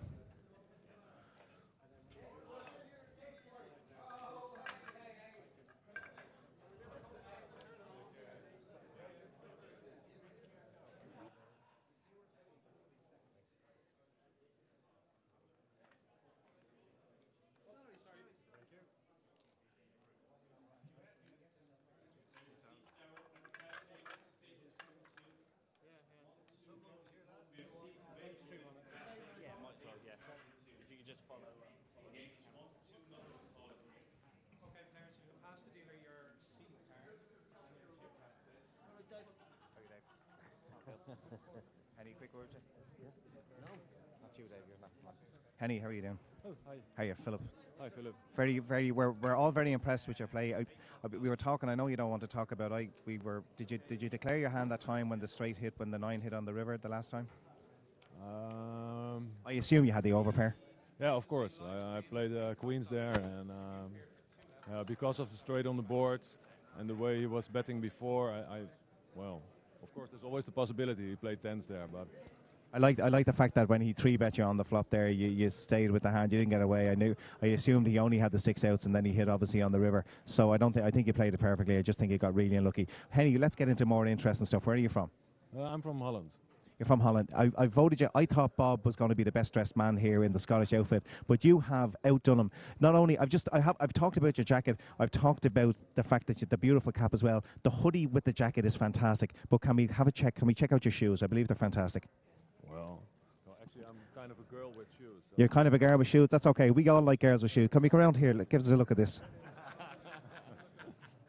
Where did you get those shoes? Well, it's a small Spanish shoe factory. It makes a lot of, well, how do you say, funky shoes, and I'm really in love with them. So I got a couple of pair. And do you play much live at home? Yes, I do. Last year, a bit less because of some other busy things, but and I like to visit the D4 tournament series. Are you here for the week? Are you going to play the big game next weekend? Yeah, I'm going to play the big game. I'm here for 10 days now, so. Well, fantastic. You've added a lot of colour to the event here this weekend, and we wish you the best of luck with the rest of the game. Well done, Henny. Thank you. Bye-bye.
We're here with Patrick Burke. Patrick is just bragging about the fact that he's hit his 5th set and he doesn't even know he's being recorded. Patrick, congratulations. Who did you beat there in that set that time?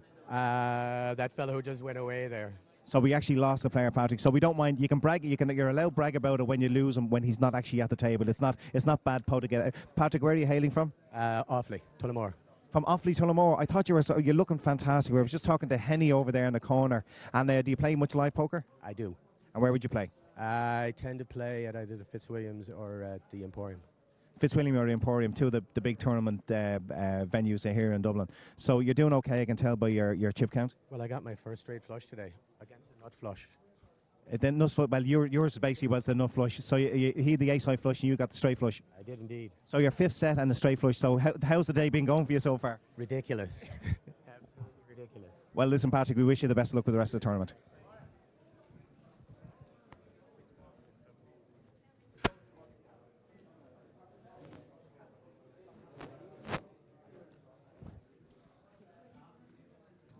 We're here with Greta, who is, how are you doing so far in the event, Greta? Not so bad. Have you been aggressive or passive or anything like that? Just playing the value of my cards. And how do you find playing against? I see Ray is down there. Ray is one of the geniuses. Ray Masters to your right hand side, one of the great Irish poker players. How's Ray been with you so far? We've had a couple of clashes, but we're doing even, I'd say. Ray loves a clash with a good looking woman. He really does. He loves it at the poker table. Well, Greta, do you play much live poker? I play once a week in Black Raven and Skerries. Oh, out in the Black Raven and Skerries. And how do you usually fare out in those games? I won my tickets today. Brilliant. And what do you think of the tournament so far? Great, enjoying it. Well, listen, we wish you the best of luck and I hope the best for the rest of the tournament. Thanks very much.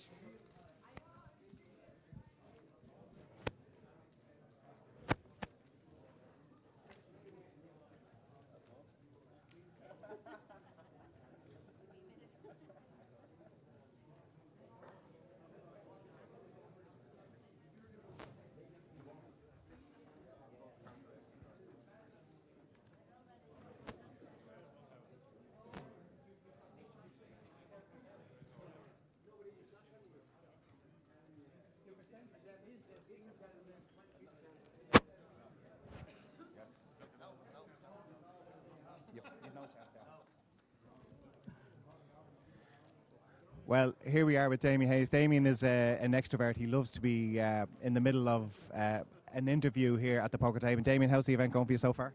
So far, so good. How much in chips do you have? I have no idea. I don't like to count.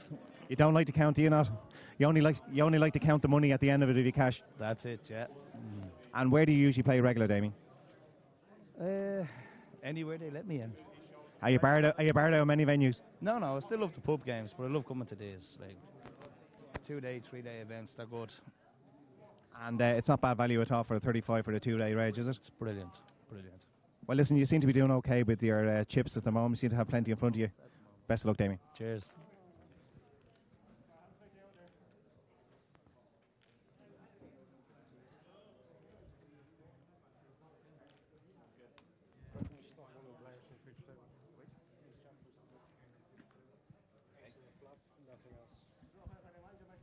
And they went all in? C6 went all in, C1 calls. C2 folded pocket tens. Lead open.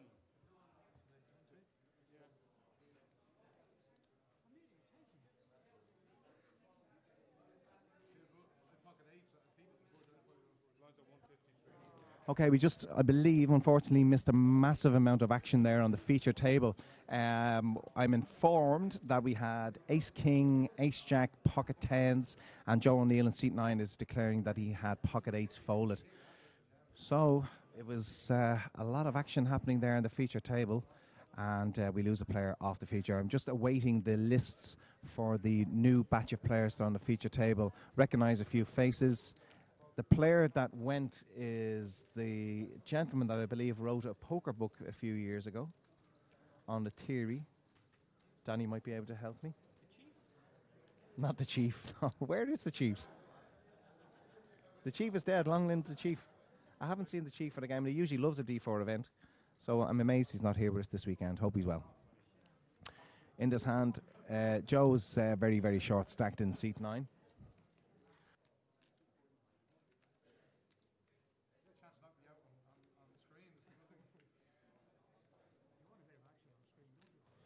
Joe puts in a bet on the flop here with the board reading 6-2-2, and he gets called in seat 1.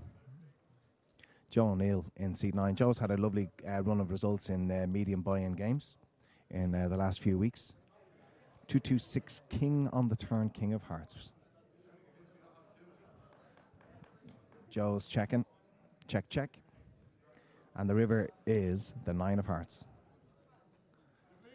It's a 2K bet from seat 1, who shows just the trips with a fantastic 3 kicker. And Joe Well, Joe, what do you think of that? Ah, sure. Joe's a gentleman.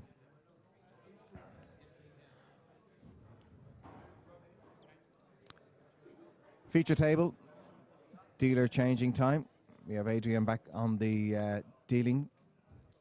And 2-3 took down the last pot. I assume Joe missed totally on the flop. Was just putting in a fairly light c-bet. Button is in seat 1, small and big is 2 and 3. We lost the player very early on in our new feature table where we had ace jack, ace king, pocket tens all involved.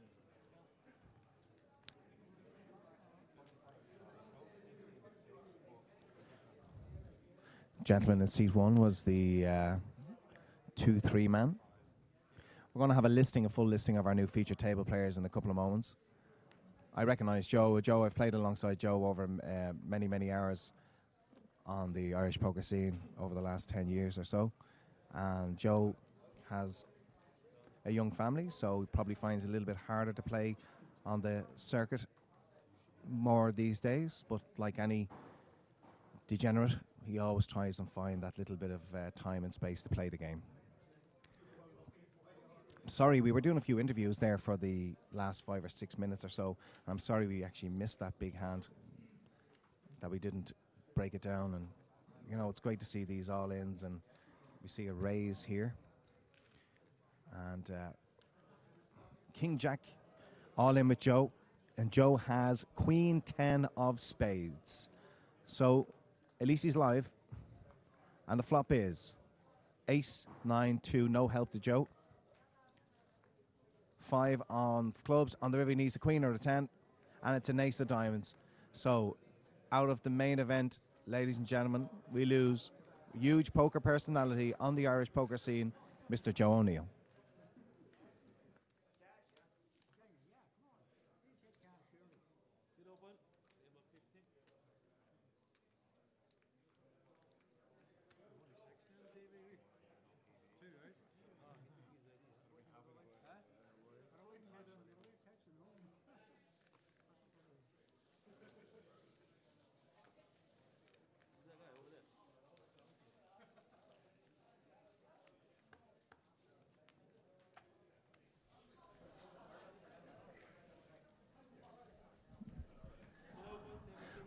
Well, Joe, we just saw your exit. There was no hope from the flop. There was no hope from the turn, and very little hope on the river. The bar was open, thank God.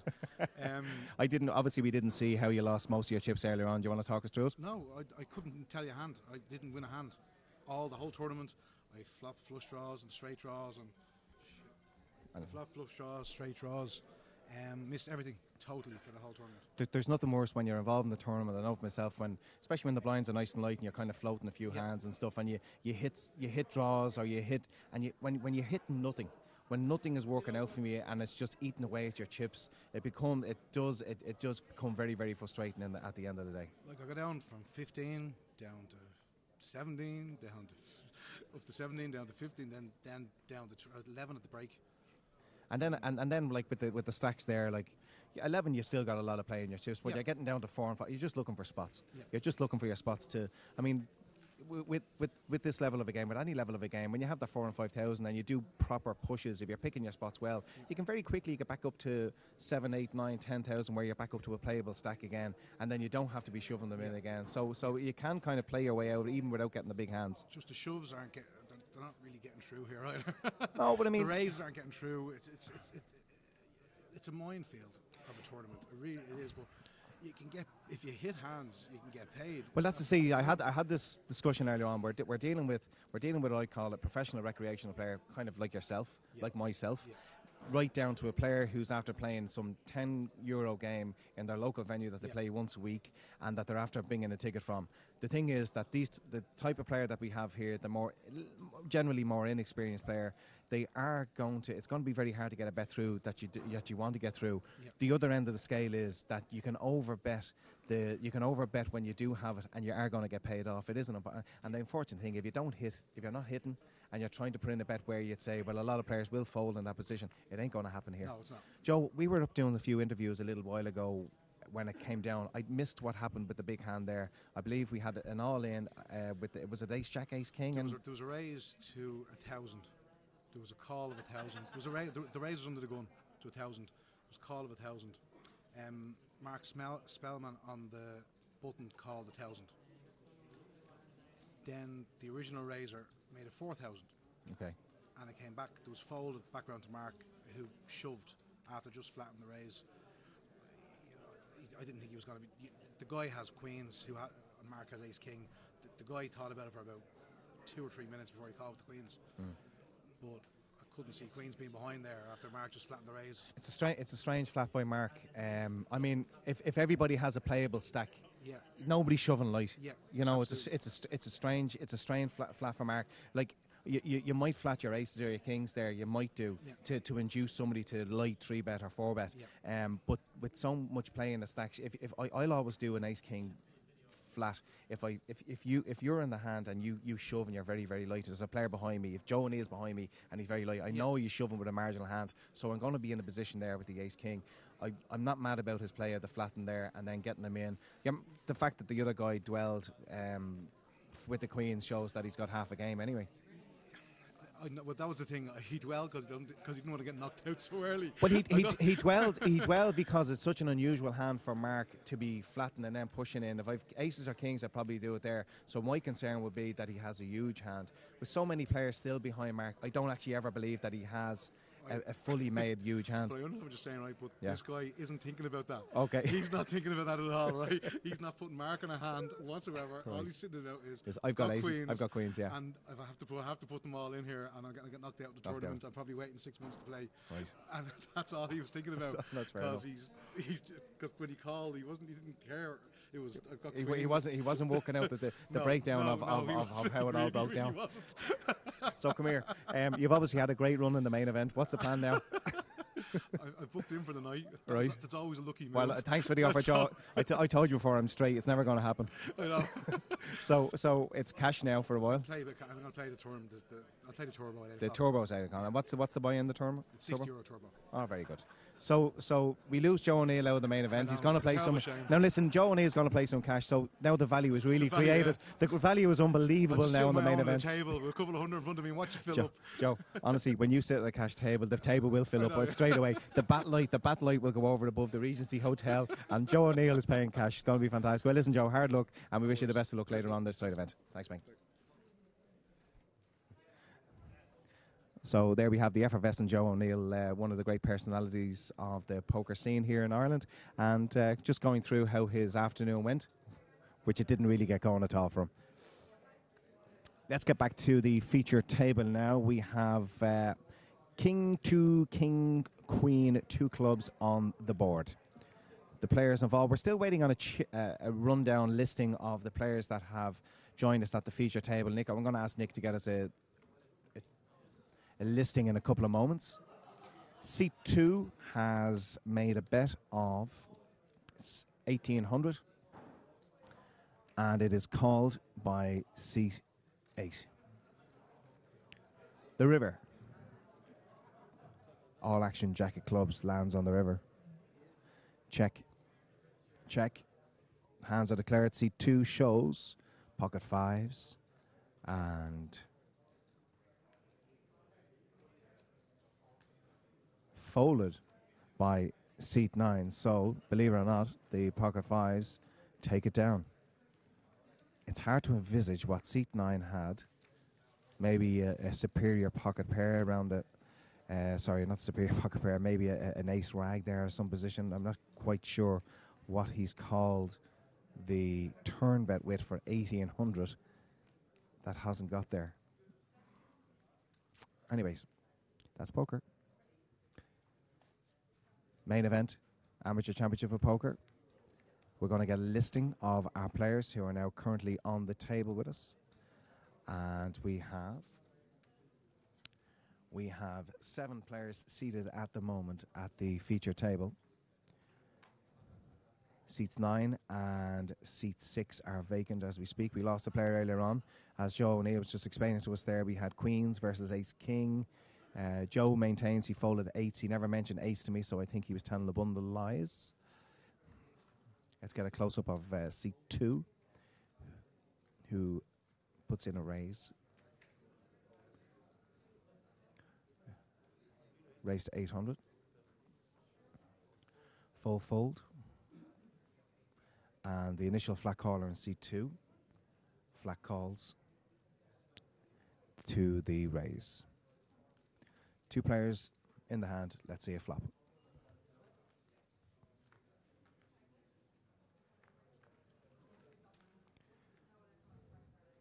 King, 8, 7, rainbow.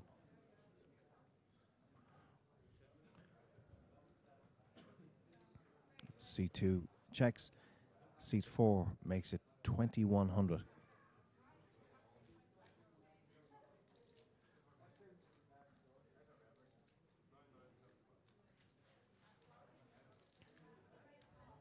C2 folds. Seat 4 takes the win. Again, if any of our listeners are looking for information about players who are not on the feature table and you're looking for some chip counts and any information that is pertaining to the Amateur Championship of Poker that's happening here right throughout the weekend, please get onto Facebook. ACOP, Amateur Championship of Poker, is where you want to log into on Facebook and send your questions across, and we'll do our very, very best to get them answered promptly and correctly.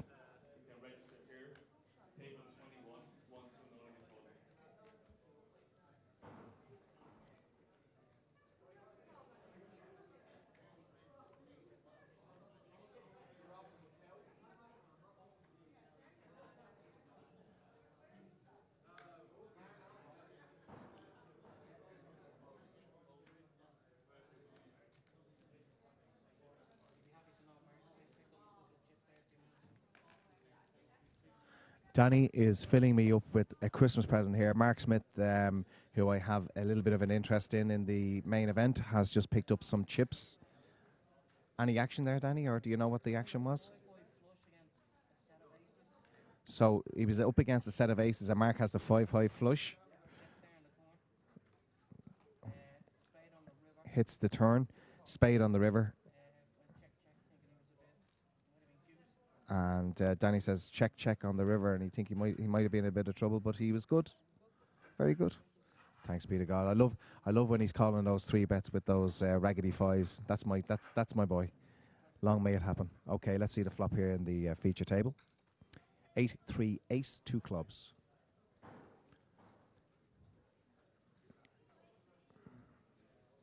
Seat 1, seat 4 in the hand. 1 checks, 4 bets, shows an ace on the ace-high flop.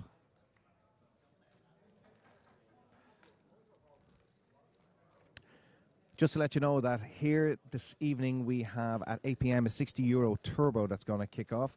On Sunday there's a 120 game, 10 grand guarantee on tomorrow afternoon. On Monday and Tuesday at 7:30 on both evenings there's a €120 5 grand guarantee game on both evenings. On Wednesday the 30th of January we have a €60 European Poker Championship satellite rebuy. That's a €60 rebuy for the sat for the main event for next weekend. Thursday the 31st, there's the 550 main event itself kicks off at 1 p.m. On Thursday the 31st of January, there's a high roller satellite for €120. It's a multi-rebuy tournament. Friday the 1st, we have 2 events on. We have the second chance event for the second day of the main event, and then we have another high roller satellite for 120. Saturday the 2nd of February, there's a 120 high roller satellite rebuy. Saturday the 2nd at 2 p.m., the €300 side event is going to take place. Saturday at 3 p.m., the €2,000 high roller event kicks off. On Saturday, we have a 120 turbo. That's the 2nd of February at 8 p.m. And the final event of this mammoth festival is Sunday, the 3rd of February at 2 o'clock in the afternoon. It's a €200 side event. So whatever your buy-in level is, it will be all catered from with events from €60 to €2,000 over the next 8 days. Welcome along to the ACOP, Amateur Championship of Poker, where we have action on the main table. We have a flop of 8-5 Jack Rainbow. Seat 2, 1, 2, and 3 all involved in the hand. Seat 2 seems to be very busy. And we have call, call. Let's see the turn. King of Diamonds. 2 diamonds on the board.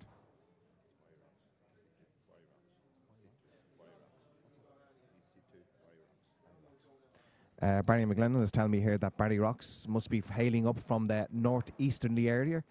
Barry has bet out there on the turn on the King of Diamonds, and Barry has bet 1100, and he takes down the pot.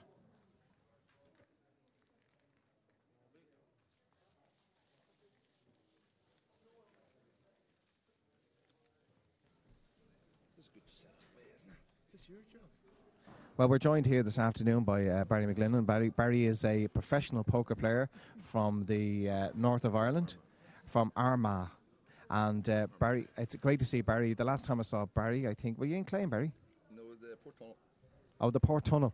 The last time we saw Barry, he was in a slight, not altercation, I believe he was doing 120 miles an hour down the Port Tunnel, hit a ramp of some description just before he got into the Port Tunnel, and then had a puncture in the Port Tunnel, and he was joined by Paul Marrow, yourself, who else was it? Frankie Carbon.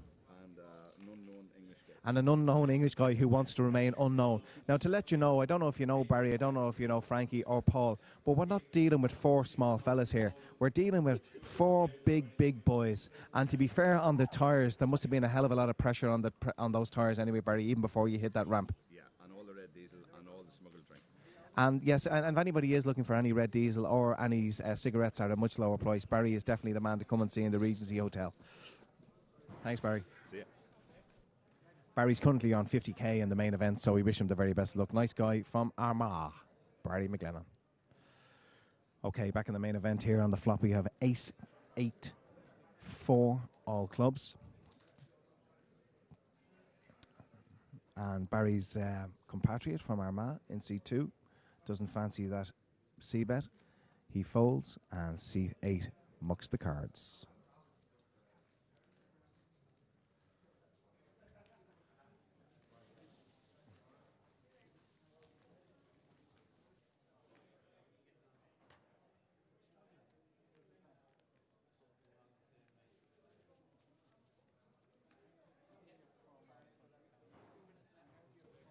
Okay, well, anybody out there who wants to get involved, I believe you have 42 minutes to get yourself here to the Regency Hotel. I think it's the end of level 6 you have up till to register into the main event. We're over the 30 grand mark, so it's all there up for grabs. If you want to join us here at the hotel, it's in the Regency Hotel in North Dublin, just past the airport or just before the airport. It depends on what direction you're coming from.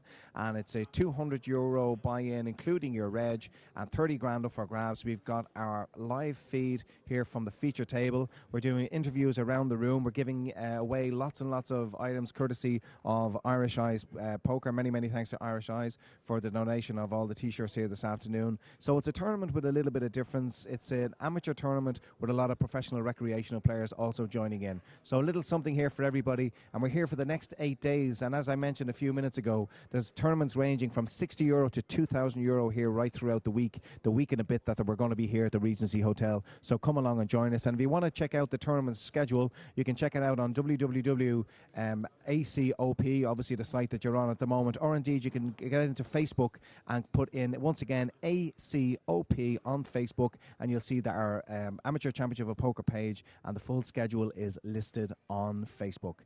We have 3 players in the hand here on a 3-3-5 flop.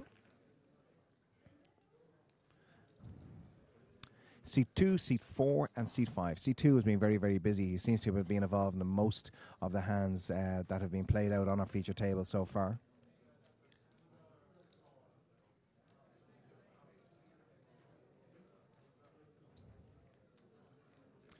So puts a C-bet in, and he gets a call, and it's a Jack of Hearts on the turn.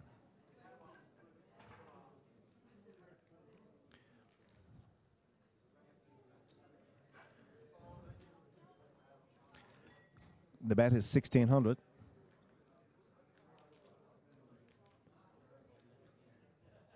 And a quick fold. And C2 wins the pot.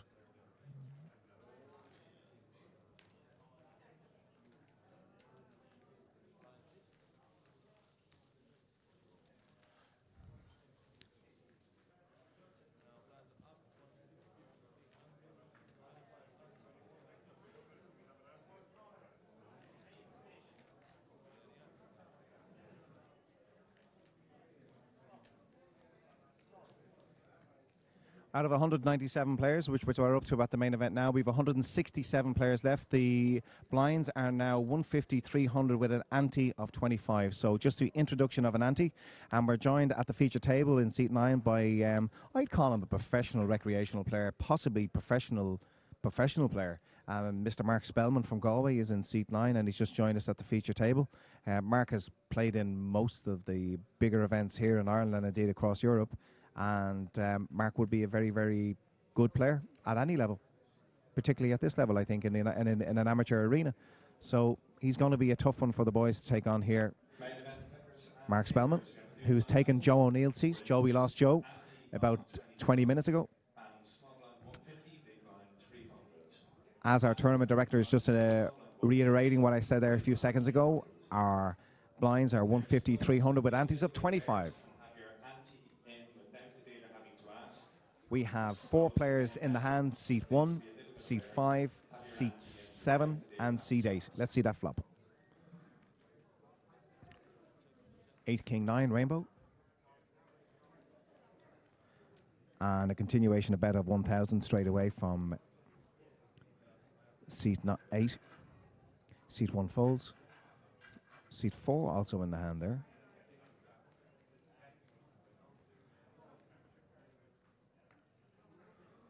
Seat 5 is giving us a big dwell. Size to fold. A flippant looking call there from seat 7. And we see a turn. Check, check. We see a river. I think that's a good card for the pre-flop raiser. And we see a bet going in. Seat 8 ain't too happy about that bet going in there. And he folds. So seat 7 takes the win there. In an unusual way that actually played out, because you would think that the post-flop better, who then checked the turn, I assumed that the ace would be a half-decent card for him, but not the way it worked out. Main event, Amateur Championship of Poker, over 30k in the pot. You're checking out the feature table. And again, everybody here is really, they're doing a top job, but it really is top facilities here for this game this afternoon. We're just awaiting the update of our players. Apologies to our players, apologies to any friends or family who are at home. Anybody I do recognise, obviously I will announce their names and stuff like that, but anybody I'm not 100% sure about, I shan't do. And I'll await for a full confirmation of players sitting here at the table.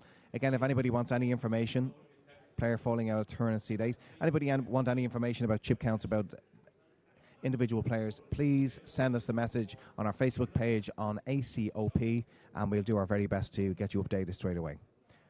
Fold around to the seat number 2, who's been the most active player by far on the table. Seat 2 puts out a little bet of approximately 850. I think we're re-raised there by seat 4. He's put 1,500 chips out in front. Fold. 2 blinds are folded. Got away from it very quickly. Action is back to seat 2. And seat 2 is going to flat it. So seat 2 and seat 4, we're going to see some action here. Let's see that flop. It's Queen 5, 6, 2 diamonds.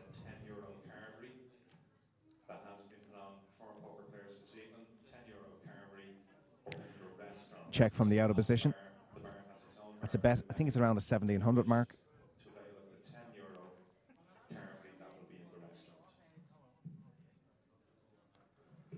And followed by C2, C4 wins the hand.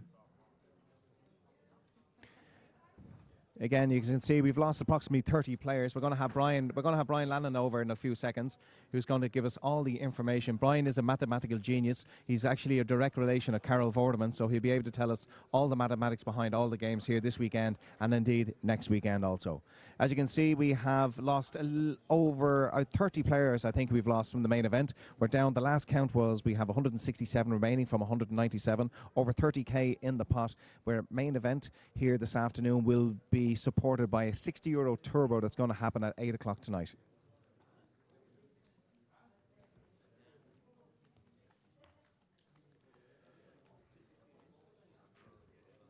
The antes are 150, 300.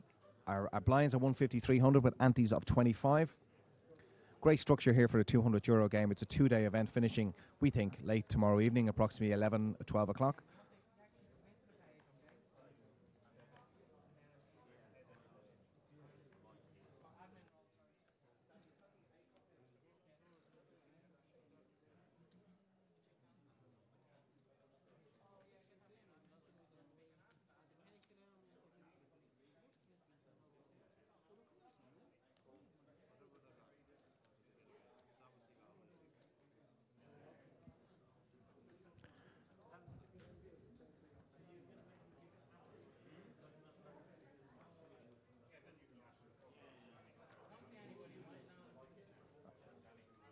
Fine.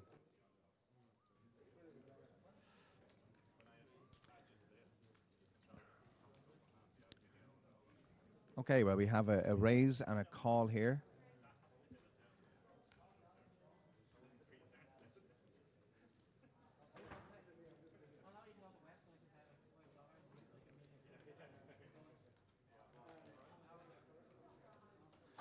So we have 3 players in the hand. We lose player in seat 2. And the re-raise from seat 4 has now to be addressed by seat 3, basically, who doesn't fancy it at all. And seat 4 seems to be getting a lot of those re-raises through at the moment. Seems to be quite aggressive. Maybe he's just picking up the cards, or maybe he's just really good. Mark Spellman hasn't got involved in too many hands as he sat down and joined us at the feature table here. Just to let you know, in a little over half an hour's time, we're going to be taking a 1-hour break here from the main event. And don't forget, to anybody out there, we do have that turbo happening at 8 o'clock tonight. If you want to come and join us here in the Regency, it's 8 o'clock tonight. We have a €60 turbo game taking place. The blinds are 150, 300, antes of 25. Adrian is our dealer at the table now. And once again, I want to congratulate D4 Events and everybody affiliated to the event. For a €200 event, the standard of dealer that we have here this weekend is top class. These guys who are dealing here this weekend wouldn't be out of place at an EPT. So well done to the organisers. And indeed, I have to say, I know I'm part of the stream, but the standard of coverage here this afternoon and for indeed for the entire week is absolutely top class. Well, it's top class from a visual point of view, maybe not from the commentary, but we'll endeavour to do our best.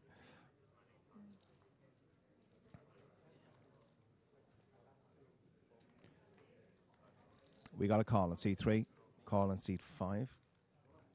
Sometimes you can actually tell the experience of a player by how they hold their chips, how they handle their chips, how they put their chips forward. You know, it's you look at a player, and I can tell fairly quickly if a player will be a little more inexperienced than other players by just physically how they handle their chips. So again, for any aspiring players out there, a great rule of thumb is to be very consistent in everything you do, whether it be call, fold, wherever you do. It's very important to be consistent on how you push your chips forward, how you fold, how you call. And that consistency will make it a lot harder for players to read what's happening at the table with you. C3 has done bet 2 streets and been called on 2 streets. And he's bashed in the chips on the river. We've got a player all in on the feature table here. There's a 5,000 chip there. There's a 1,000 chip there. We're looking at approximately 6,425, something like that, 6,425 on this King 3 Jack 6-2 board. Seat 5. What are you gonna do? It's a big river bet. I genuinely believe he wants to call this. He wants to, but he's not going to. He gets it through. Well done to the 2 guys. And well done to you, sir. Your big push bet got it through. And congratulations to C3. He's bet every street, to be fair. He gets him in the river. And he's made it quite difficult for the gentleman in seat 5 to make that call. Maybe second pair, maybe something like that. Thank you, Adrian, as we get Tristan now to join us here at the feature.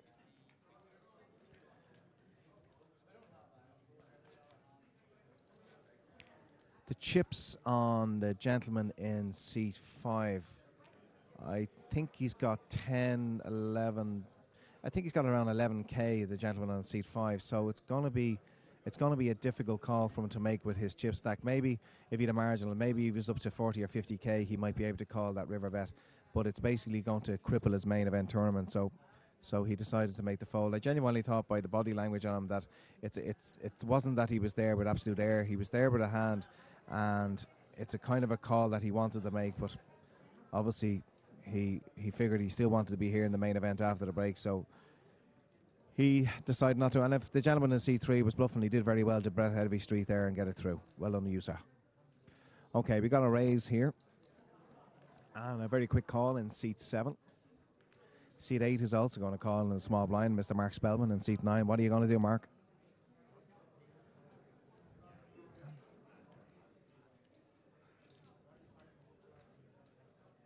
He's going to make it up. Like all true degenerate poker player, Mark is going to make it up. Okay, let's see the flop, Tristan.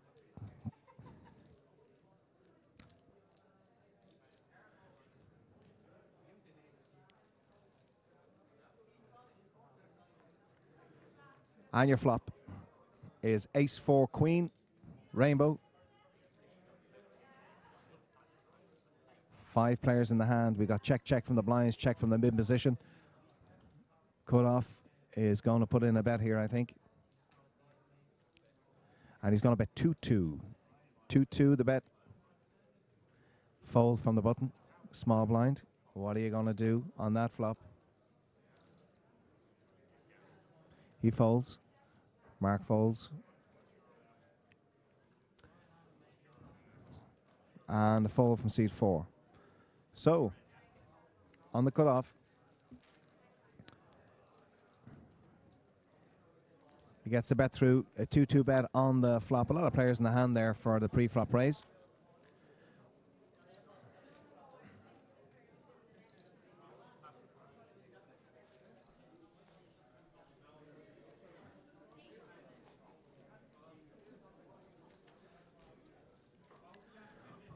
Once again, 25 minutes remaining. If you want to come here and join us.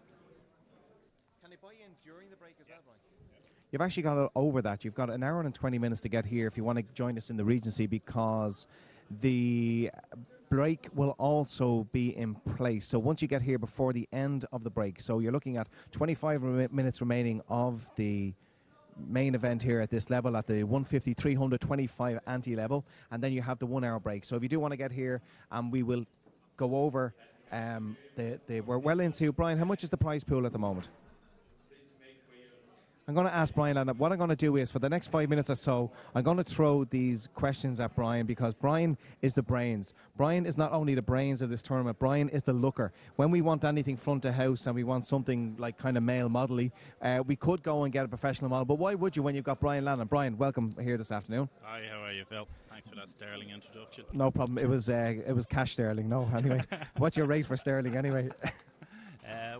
Actually, talking about price bills, we're playing for about 32,000 quid. Oh, 32. Well, we've been talking about it being plus the euros even. Well, sure, it's euro. I'm sure that the lads will be happy anyway, whatever it works out at.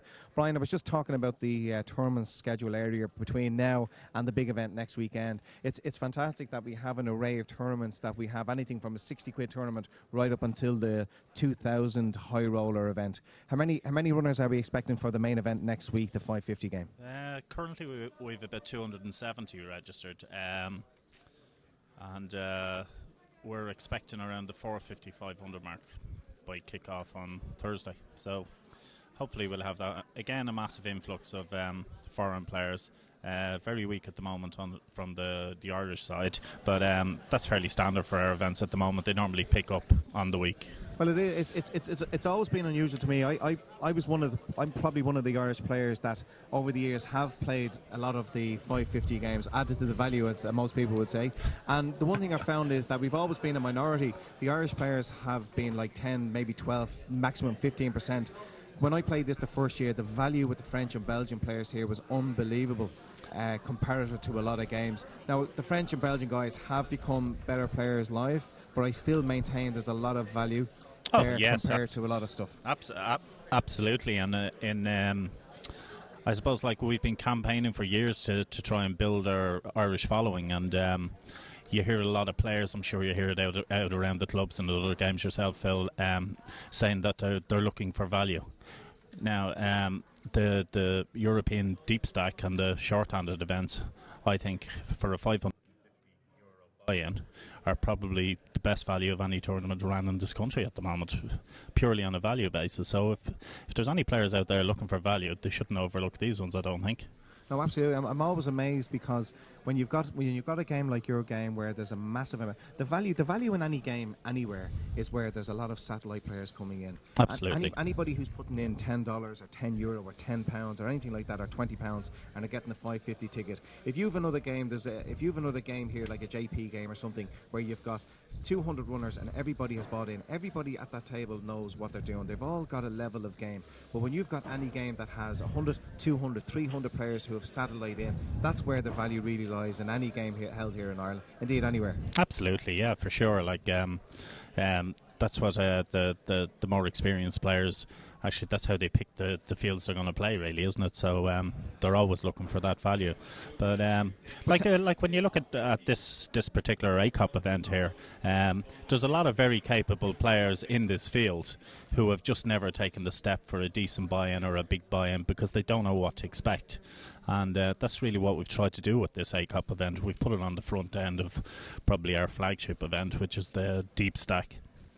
And we've given them a chance to come and play in the exact same surroundings with the exact same staff and the exact same management of the whole event for a relatively low buy-in of €200. So, like, even if they get knocked out, it's not the end of the world on the €200 buy-in. But the experience they've gained from sitting down in the atmosphere and knowing what to expect if they ever put their hand in their pocket for a $5.50 game or whatever, so like the whole idea of this is more or less not so much to build a bigger player base or anything, but to build a player with confidence that will hopefully move on and play our bigger events. And indeed, I think it's vitally important because with the way things have gone in the poker world and with the recession and things have tightened up a lot in Ireland, you'll find that anything from 500 upwards has brought into the live game a lot of the real professional players. A lot of the professional players who will be grinding away online, the top end guys, Jason Tompkins, Darrow Carney, David Lappin, Jude Ainsworth, any of these guys, if there's a Monkey Plus tournament, these guys are all playing these live events now because the bigger buy-in events are getting fewer and far between now. And this is a fantastic game for, as you say, because I remember when I started off playing in the pubs and clubs and I was playing in the JP games up in Malloy's and stuff like that, it wasn't until I started to branch out and play a few festival tournaments, get the feel of the festivals, that I found that any level of game that I had developed.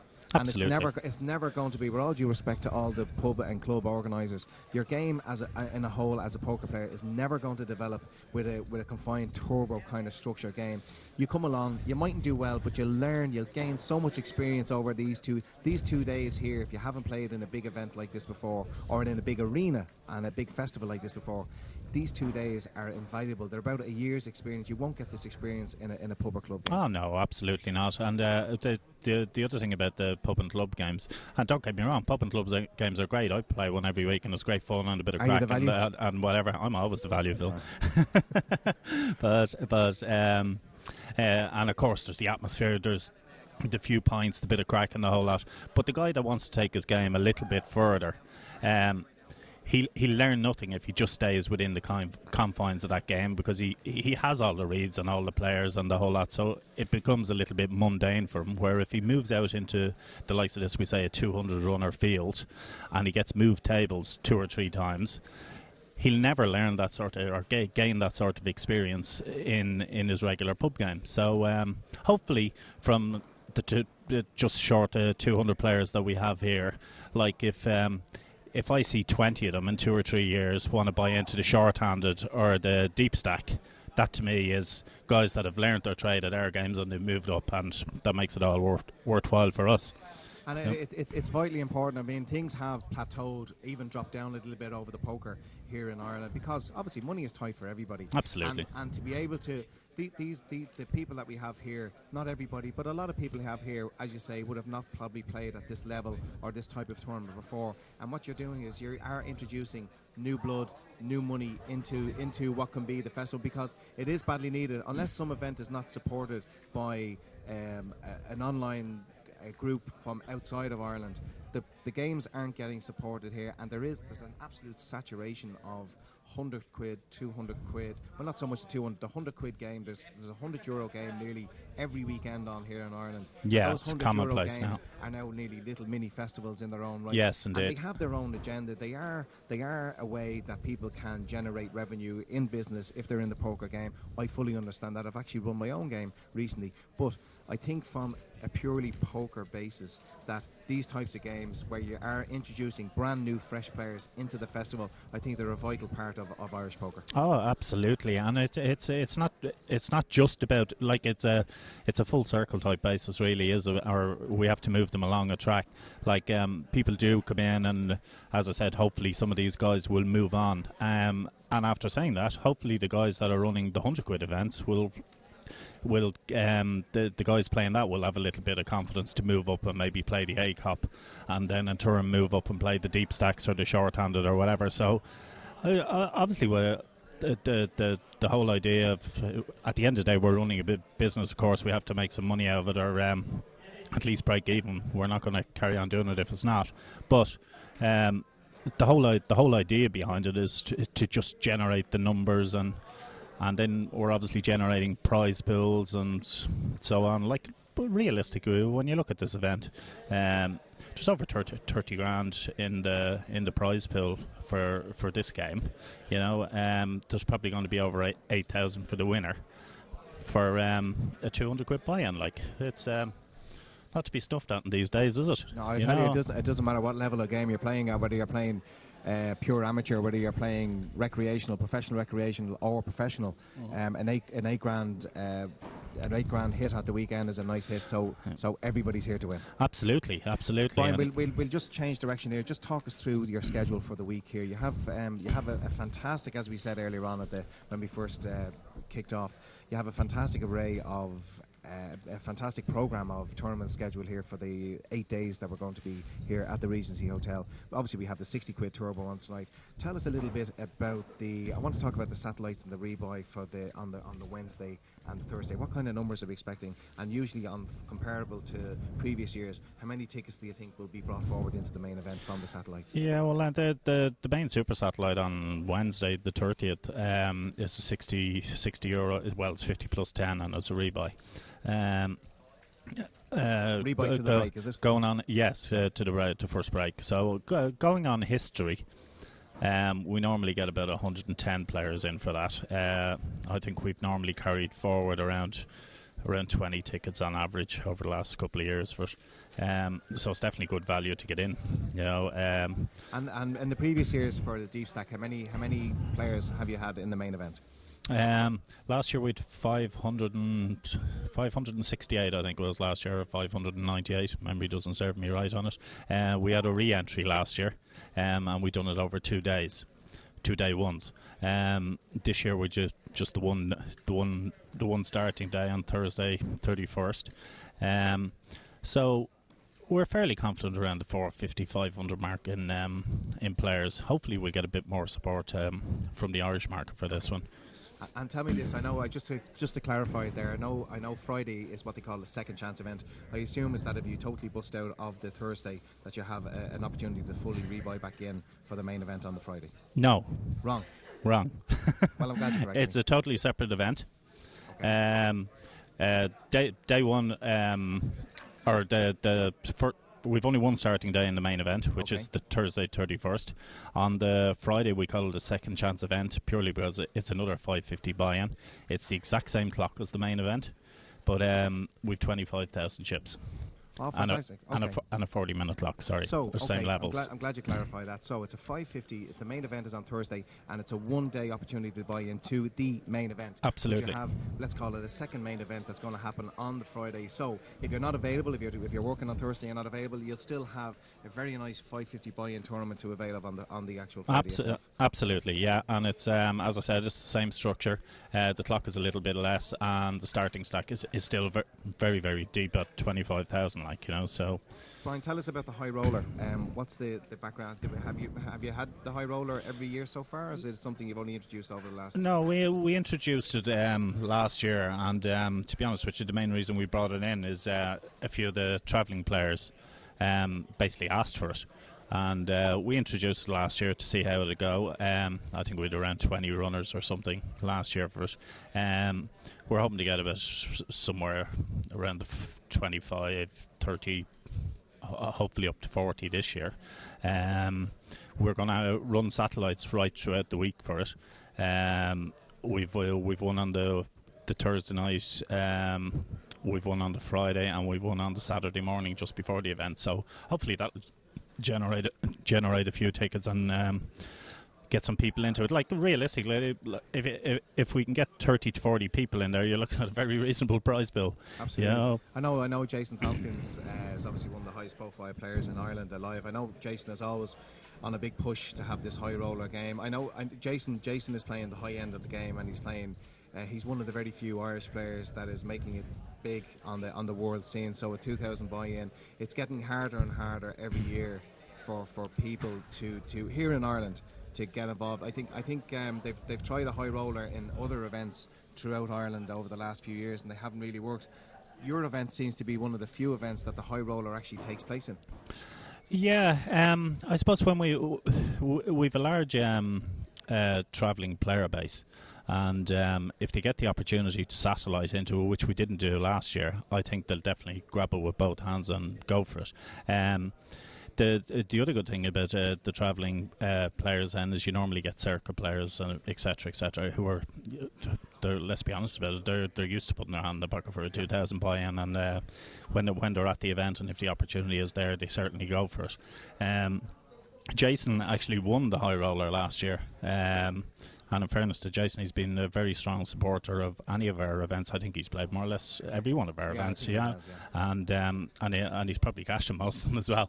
But he's a very strong supporter of the whole D4 event calendar in Ireland, and hopefully will continue to. Okay, sorry to cut across your mind. We have an all in here at the on the feature table, and we have Ace King against Aces. Well, at least he has two more outs now. A few more outs, yeah, absolutely. And now Hart on the turn with the beater. Okay, so basically drawn just to the king. I'm not sure which of the players is actually on in. Misses, so aces stand up. The boots get home. He gets it all in there. And we lose our player in seat 5. He's absolutely disgusted, Brian. Wasn't happy. You know what you should be doing on a promotional basis, Brian? You should be over there straight away to him. When players bust out the main event for the 200, you should be over telling them about the 60 quid turbo that's on tonight at 8 o'clock. It will be greatly received just after busting out an event like that. Yeah, when a player busts out, he just that's all he wants to hear, really, isn't it? Come on, get back into the next one. But no, I'll refrain from that. I might send one of the other guys over. Send over Danny or Mike or one of the lads there, you'll be grand. Well, listen, Brian, well done. It's a great idea that you've had to bring the player who wants that smaller buy-in here to. I have to say, I know I'm part of the team this weekend, but if I wasn't part of the team, the setup here with yourself and the guys have done in D4 events with the layout for the tables, for the different cameras, for the interviews, and all the little extra bits and pieces you have this weekend. Well done to everybody involved, and I hope it's a great success this week. That's great. Cheers, Phil. Thanks, Brian. Okay, just to let you know, we're about 15 minutes away from the main break of the main event this weekend. It's a 1 hour break, and at the moment our blind levels are 153, 25 antes, and we will be back to you after 15 minutes. We'll be going on a 1 hour break, back to you then with a fresh table, fresh gang of punters, let's call them, a fresh gang of players on the main event table. So feature table here, we just lost the player there. He got it in with ace king short stacked, as you do. Woke up unfortunately against the boots, the aces, and let's see this flop. 6 queen 8, 2 hearts,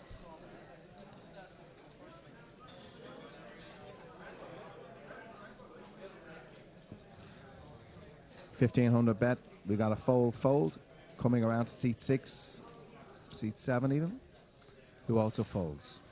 C2 has been fairly busy on this feature table since he sat in, a gentleman from Armagh. At the moment we're down to, I think, 260 players. So we've had a fair level of action happening here in our feature table. The previous table was particularly busy. A lot of interesting hands there between the likes of Dave Summerfield and also John Stokes and also Joey Lannon. John Stokes was just over chatting to me. I believe John knows me from many years ago, where we both used to be working away in Clontarf Castle. So John, congratulations to you. John was very busy, put in a few bluffs that didn't work, put in a few bluffs that did work, and put in a few calls that got home there on the river. And that's what it's all about. It's all about taking your chances here in the Amateur Championship of Poker. So if you still want to get here, you have approximately 80 minutes to get here and reg for the main event at the Regency Hotel, and lots of scheduled tournaments happening here throughout the next 8 days. If you want to check out that schedule, so many, we're not going to list them off right now. Just check out the website there, obviously the one that you're on at the moment for the stream, or indeed go onto a Facebook page with ACOP, Amateur Championship of Poker. You're going to put in the initials ACOP and you will see a full tournament schedule. Mark Spellman is the one player at the table that I recognise from being a regular poker player on the Irish poker scene. The flop is 2, 4, 6, and we've got 2 clubs.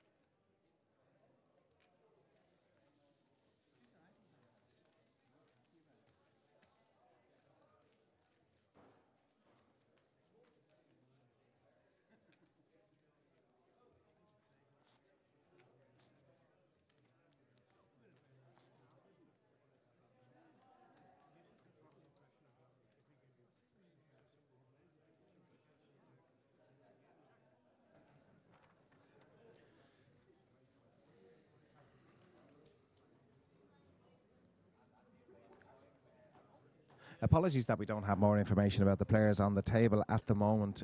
We are just awaiting some updates. Everybody here, all the staff are flat out at the moment, so I'm just trying to keep the stream going here, and I don't want to be interrupting people who are just trying to get their jobs done at the moment. I want to be a help, not a hindrance to the people here. So apologies to anybody on the stream if we're not giving a big shout out to any of the players who are on the live stream at the moment. We have 2 players we have a flat call in seat 3. I think we have a raise in seat 4. Around to the button action now, and the button is going to flat. I think the bet is 13.5, and it's up now to the big blind to make up their decision. That's Mark Spellman. Mark says, no, thank you very much. Back around to seat 3 now, who was the initial caller. He says, yes, I'll have some of this. That gentleman in C3 was very short stacked a little while ago, and now he looks like he has a lot of red chips, so he's obviously got those 3-bet, 4-bet shoves through, those river shoves. He's done a couple of those so far. Let's see a flop. Flop is Ace-5 King Rainbow.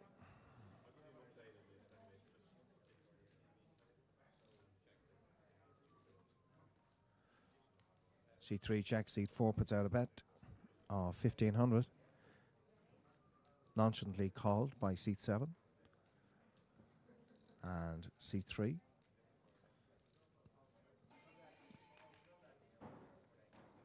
Is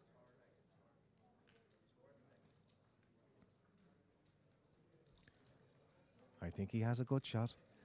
I don't think he wants to give it away, but he has to. And he folds. Let's see a turn. Jack of clubs. If he had a good shot, he's about 50% that he hit it. Check, check. And the queen hits on the river. Check from seat 4. And seat 7 bets out. Quickly gets called for 17.50. Let's see the 2 hands. We have 2 pair and a fold from seat 4. So 2 pair takes it down and wins in a pot of approximately 7K. Okay, we're going to have a switching of the feature table. So that's the last time we see from our 8 players at the table. We wish all the players at the table the very best luck, and hopefully we might see them again either later on today or tomorrow as they get deeper and deeper into the Amateur Championship of Poker here in the Regency Hotel. Mr. Nick O'Hara, your tournament TD, is now going to just get all the chip into trays and move all the players back to a table, and then we will have our new table designated to us. I think we've only got a couple of minutes remaining of the event until we are on the main break. The main break is 1 hour long, and we will be doing interviews during the break and right throughout the evening. And we'll be back here tomorrow live again for the kickoff of the game at 1 p.m. So we're going to go for a little couple of minutes break while we switch up the main event, the feature table, and we'll be back to you in a couple of moments.